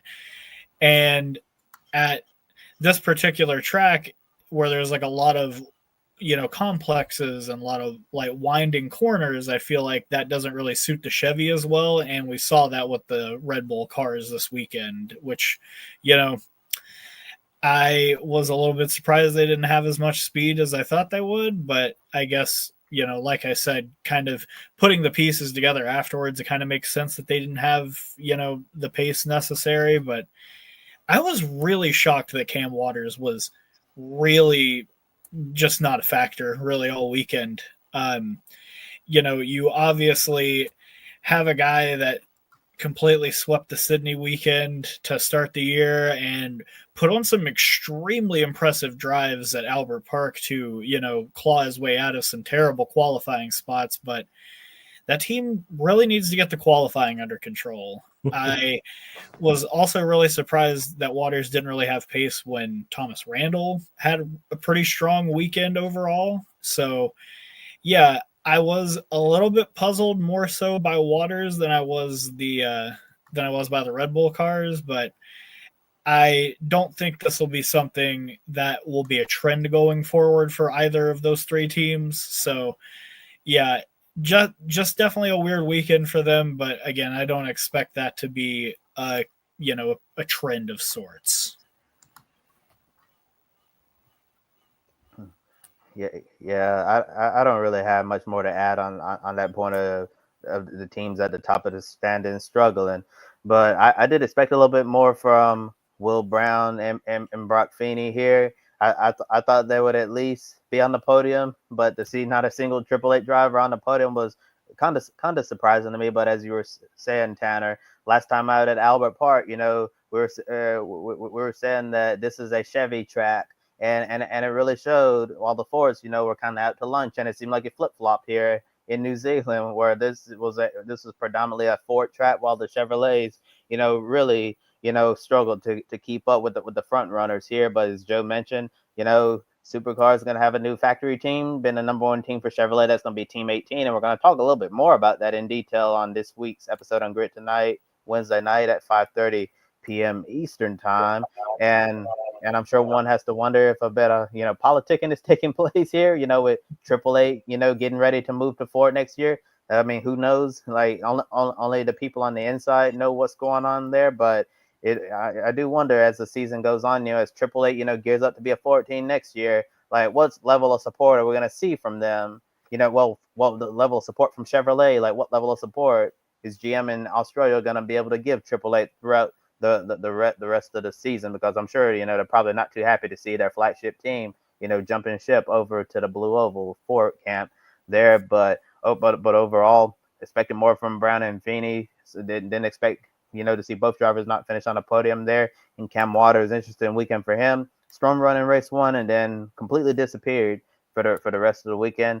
Chaz Monster was really strong, but got to tip your hat to Matt Payne, winning race one and race three. Thought it was a very good victory, and you could tell how much this meant to him because Matt Payne, he's one of the few Kiwis on the grid there. So to be able to come here and win in your home country, New Zealand, really special, especially when you get to take home the Jason Richards Trophy, which is really meaningful. And Matt Payne joins some rare air. He became the third New Zealand-born driver to win the Jason Richards Trophy, and guess who the other three are? Well, the other two are besides Matt Payne. Scott McLaughlin, who's now in the NTT IndyCar Series, and Shane Van Gisbergen, who is racing in the NASCAR Cup Series. So that's some incredible company to be in if you're young Matt Payne. So if you have SVG, Scotty Mack, and now Matt Payne, in the conversation, that's kind of an indicator that Matt Payne is on the course to have an impressive career in the Repco Supercars Championship or whatever championship he may be competing in the future. I do think that in a series once SVG and McLaughlin left, and then Cam Waters, flirting with leaving as well, and then Will Brown talking about wanting to go, race overseas. A lot of us wondering, once those big names are gone in Supercars, who's going to be the face of the series and all of that. Look at Matt Payne right now. I think if he continues the form that he's on right now, he could definitely become one of the faces of the series and potentially be one of the contenders for the championship in the future. And like Tanner was saying, I don't expect it to be this year, but if Penrite Racing can continue to improve its program, or if he goes to a team that's already one of the regular front runners, I think Matt Payne could win a lot more Supercars races and potentially be one of those championship contenders. It was just really nice to see him take the Jason Richards Trophy this weekend, especially taking the trophy from Jason Richards' daughter, the great Supercars racer who unfortunately passed away at the young age of 35 from a rare aggressive form of cancer. Yeah, it's going to be really interesting. The Repco Supercar Series, busy race weekend. They'll be back. We still got two more series to wrap up. Marathon show, but we're getting towards the end. Kobe, let's start off with MotoGP. Oh, yeah, MotoGP. Once again, the Qatar Grand Prix saw Marc Marquez win the pole, the sprint race, and the Grand Prix itself. Marquez had to race hard for the win. He even made contact with his brother, Alex Marquez, on lap one. Marc had damage to the rear aero, but still fought to get around Franco Morbidelli and Maverick Vinales. In the KTM, Vinales was penalized for low air pressure in the tire and dropped down to 14th place at the end. So Morbidelli ended up taking third. So you have Marquez back up at 9. Franco Morbidelli, your top 3 from Qatar. But a scary moment occurred when the defending series champion, Jorge Martin, crashed out. He was seen on the ground holding his chest. And on X, Simon Patterson posted, Jorge Martin suffered a chest trauma. The rider is conscious without problems with his limbs, which is a really good sign because he just had surgery on those. But unfortunately, Jorge Martin had a rib contusion on the right thorax with pneumothorax. He will be taken to the hospital to perform a CT scan for in-depth investigation. Patterson added, Martin underwent a CT scan that showed an increase in the pneumothorax. This will make it necessary to place a drainage in aspiration. The rider will have to remain under observation for a few days in the hospital until the pneumothorax resolves. And additionally, Patterson reported that Martin suffered 6 broken ribs. Joe, how concerning is it that Jorge Martin has yet injured himself again? And is his 2025 season really over at this point? Or should he just prioritize getting healthy? He needs to prioritize getting healthy. That's the number one thing. You do not want to do the same mistake we saw Marc Marquez do back in 2020.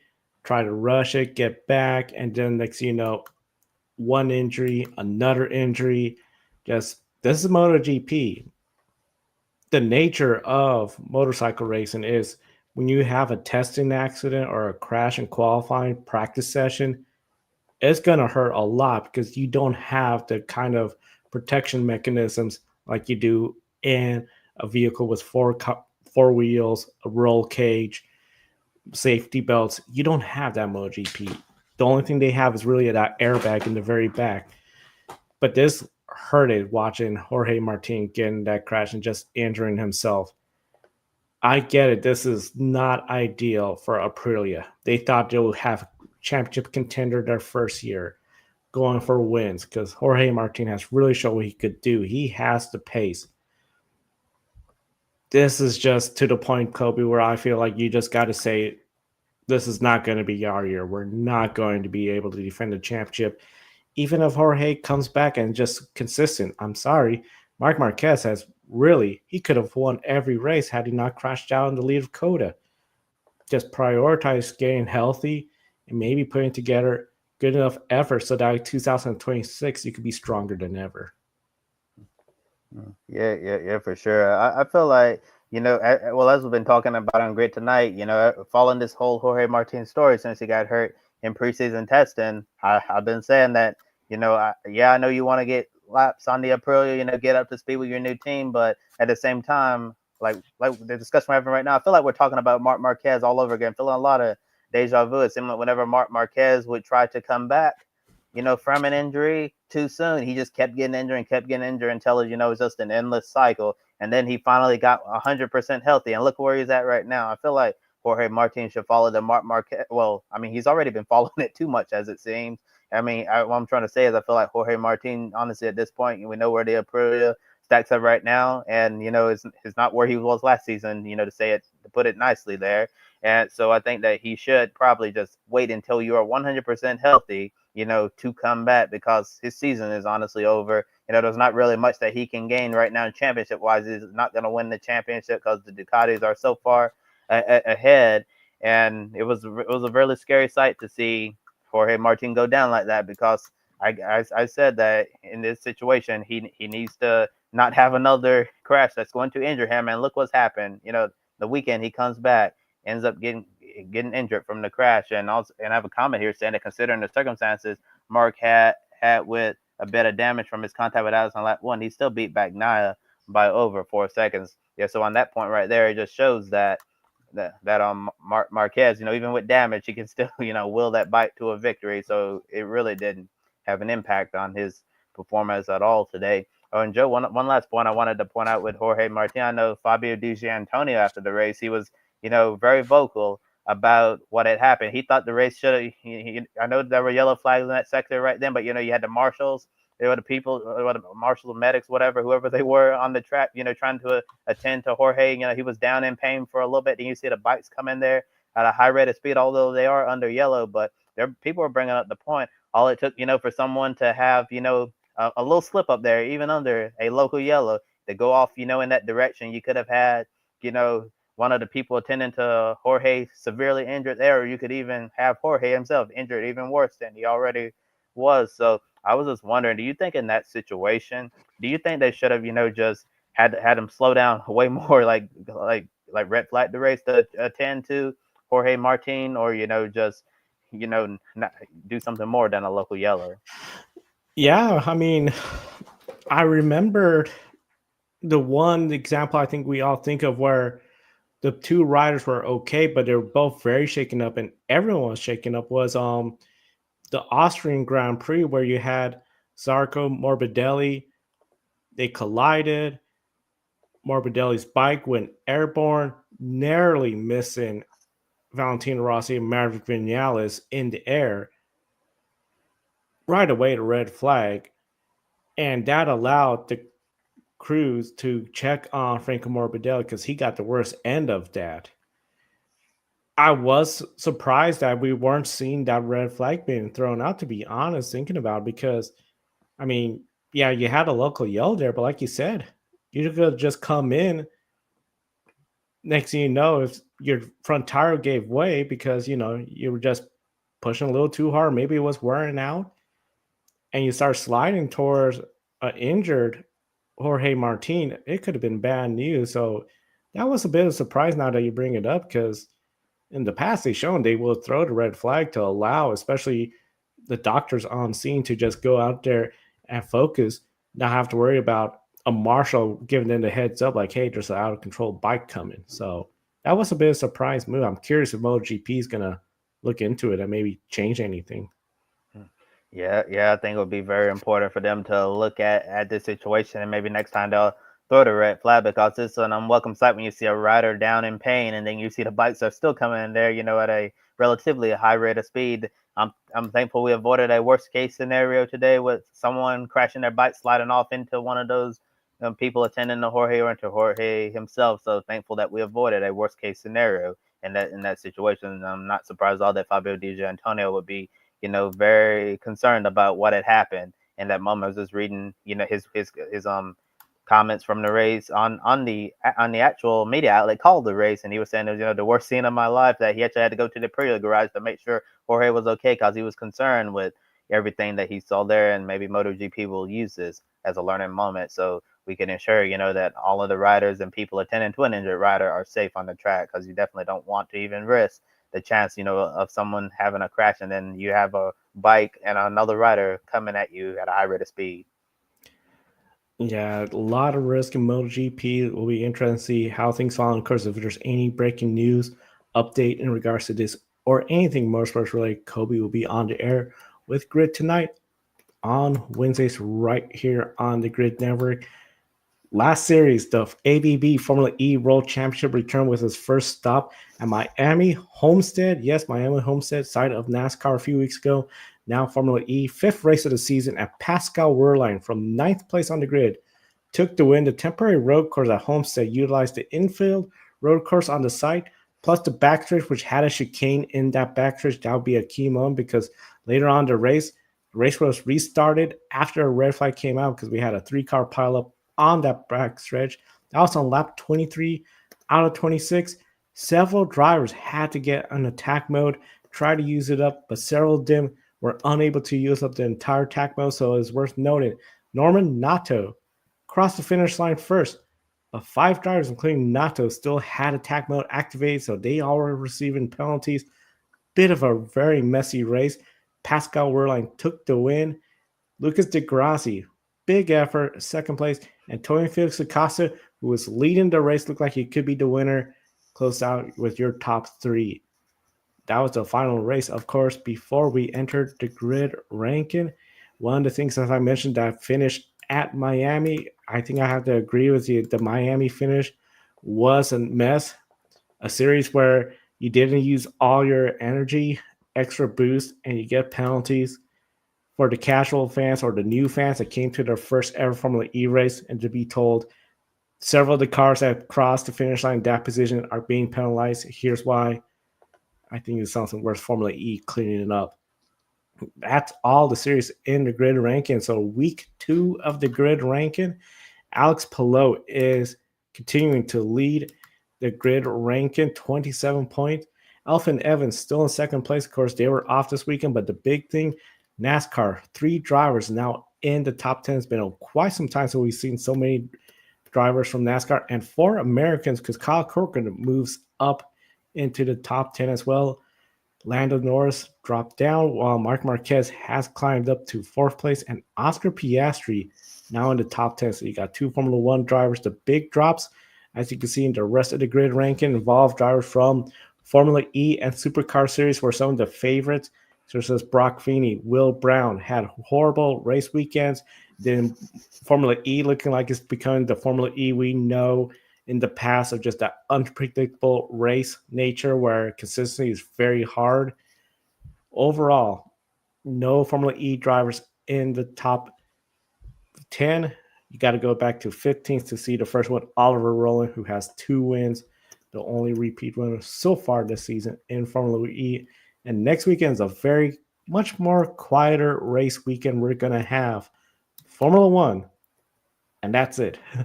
Everybody else is off of their Easter race weekend, so of course a little bit of a different schedule. No show on Thursday, but we'll have Saturday the pre-race, Sunday to wrap up for Formula One. Kobe, let's wrap up this 2-hour extravaganza with one shining moment.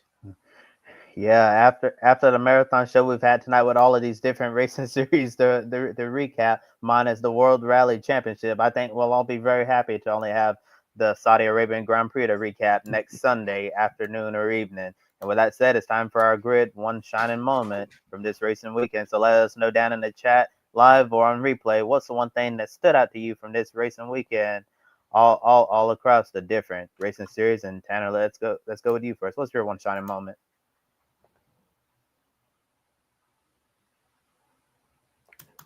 Oh, muted. Hold on. Hey, there we go. Welcome Sorry to the about club. that. No Sorry worries. about that. But anyhow, I'm going to shine my light on Carson Hocevar today. The Spire Motorsports sophomore started the race, I believe, in the top 10, and he did a great job to stay there for most of the day. And as far as doing his job on the track and driving the car really fast, he did a fantastic job. It's unfortunate that his final pit stop under green flag conditions was so poor, and he unfortunately fell back to 11th, 1 lap down. He was within about 3 or 4 seconds of Kyle Larson prior to his pit stop, and as he came out of pit road and Kyle Larson finished his service, he was an entire lap behind Larson. So you could tell how much that pit stop truly affected his day. And it's really unfortunate he didn't get the finish that he definitely deserved, and he ran a really clean race as well. I think that should be stressed for someone that, like Hocevar, has had such a checkered past in his NASCAR National Series career. So my hats off to Carson Hocevar and the entire 77 crew. They built a fast race car. It's just unfortunate they didn't get the finish they deserved. My shining moment is going to go over from IndyCar, and that's going to go to the driver that finished in the top 10, led laps, 12 laps total, Stingray Robb. Stingray Robb, of course, Juncos Hollinger Racing. A lot of folks wondering, can he keep a position in the NTT IndyCar Series? AJ Foyt, we know how that ride went over to David Malukas. Now here he is. Juncos Hollinger Racing, 1 podium finish to their resume. One of those past records where they look like they had success, that they were building something up, and then they seemed to have issues last year, which seemed to set them back until Connor Daly got that podium finish. This year, a little bit more sponsorship Connor Daly got. Then we see Stingray Robb. His team stuck to the strategy where it got them towards the front, it got them the lead, and they finished 9th place. Considering the laps they led, that has to feel pretty good. Stingray Robb is my shining moment. Well, for me, I have 2. I think one's obvious. I think I don't want to steal Kobe's again. I'll feel horrible because I know last week I took both of his. One, I think on the NASCAR side is obviously Kyle Larson and the whole John Edwards passing, and for Hendrick Motorsports to put belt to butt, especially in honor of him. I know a photo I'd like to use in my story, which you guys will see on gridnetworktv.com. All of them are pointing up. I think that was really special for them. And another one I want to point out too, it's on Formula One, and Kobe, I am so sorry if I take yours, but I think off the track, or kind of on the track, but not really in the race, but seeing Sir Jackie Stewart back in his championship winning car for charity, obviously his racing for the cure of dementia charity, having all 20 living Formula One world champions sign the helmet and stuff like that, and him being able to take laps. I just think that was such a special occasion for all of motorsport fans. I mean, Sir Jackie Stewart's one of the legends in motorsport. And to see that coming, and especially with reading the reports that Michael Schumacher's wife helped him sign his initials, it warms your heart a little bit. So I think for me, that's one of my two shining moments. Yeah, Matthew, that's a real nice touch there with Sir Jackie Stewart, raising cause for dementia. And the reason why he's doing that, because his wife was diagnosed with dementia. Yeah, and I read what he said about dementia, and he's really emotional. Talk about being with someone for most of your life, your lifelong partner, and then all of a sudden they don't know who you are. Really heartbreaking situation there. And it's nice that Sir Jackie Stewart is using this platform, to raise awareness to dementia, because most of us, we know or knew someone who had dementia, because we know how hard it can be to see a loved one, someone you really care about, go through that. So I think that was really nice that you brought it up, Matthew. And actually, it wasn't you who stole my shining moment, Matthew. It was actually Joe who stole half of my shining moment. So I'm gonna add on to that a little bit. I want to highlight not just one but two drivers in the top 10. Stingray Rod, obviously, and then Kiffin Simpson, who finished 10th, as Rob finished ahead of him in 9th. And I want to say that this is the first time in their careers that I can positively say that Stingray Rob and Kiffin Simpson look like they belong in the NTT IndyCar Series. And Stingray Rob, I know when he was on the road to Indy, he looked like a driver who had a lot of potential. And then when he got into the IndyCar Series, it seemed like, that he was never going to get away from the back of the pack. And today is the very first time where I can say that Stingray Rock took a huge step forward as an IndyCar driver to be able to, get up there, lead laps on a good strategy, and then finish in the top 10, on merit, not just a funky caution where he's just able to maintain track position and all of that towards the end. In a caution-free race, he literally drove up into the top 10 on merit. And for Stingray Rob, that has to feel good. That's a lot to be proud of. And we'll see if he can continue this moving forward. And I have to say the same thing for Kiffin Simpson as well.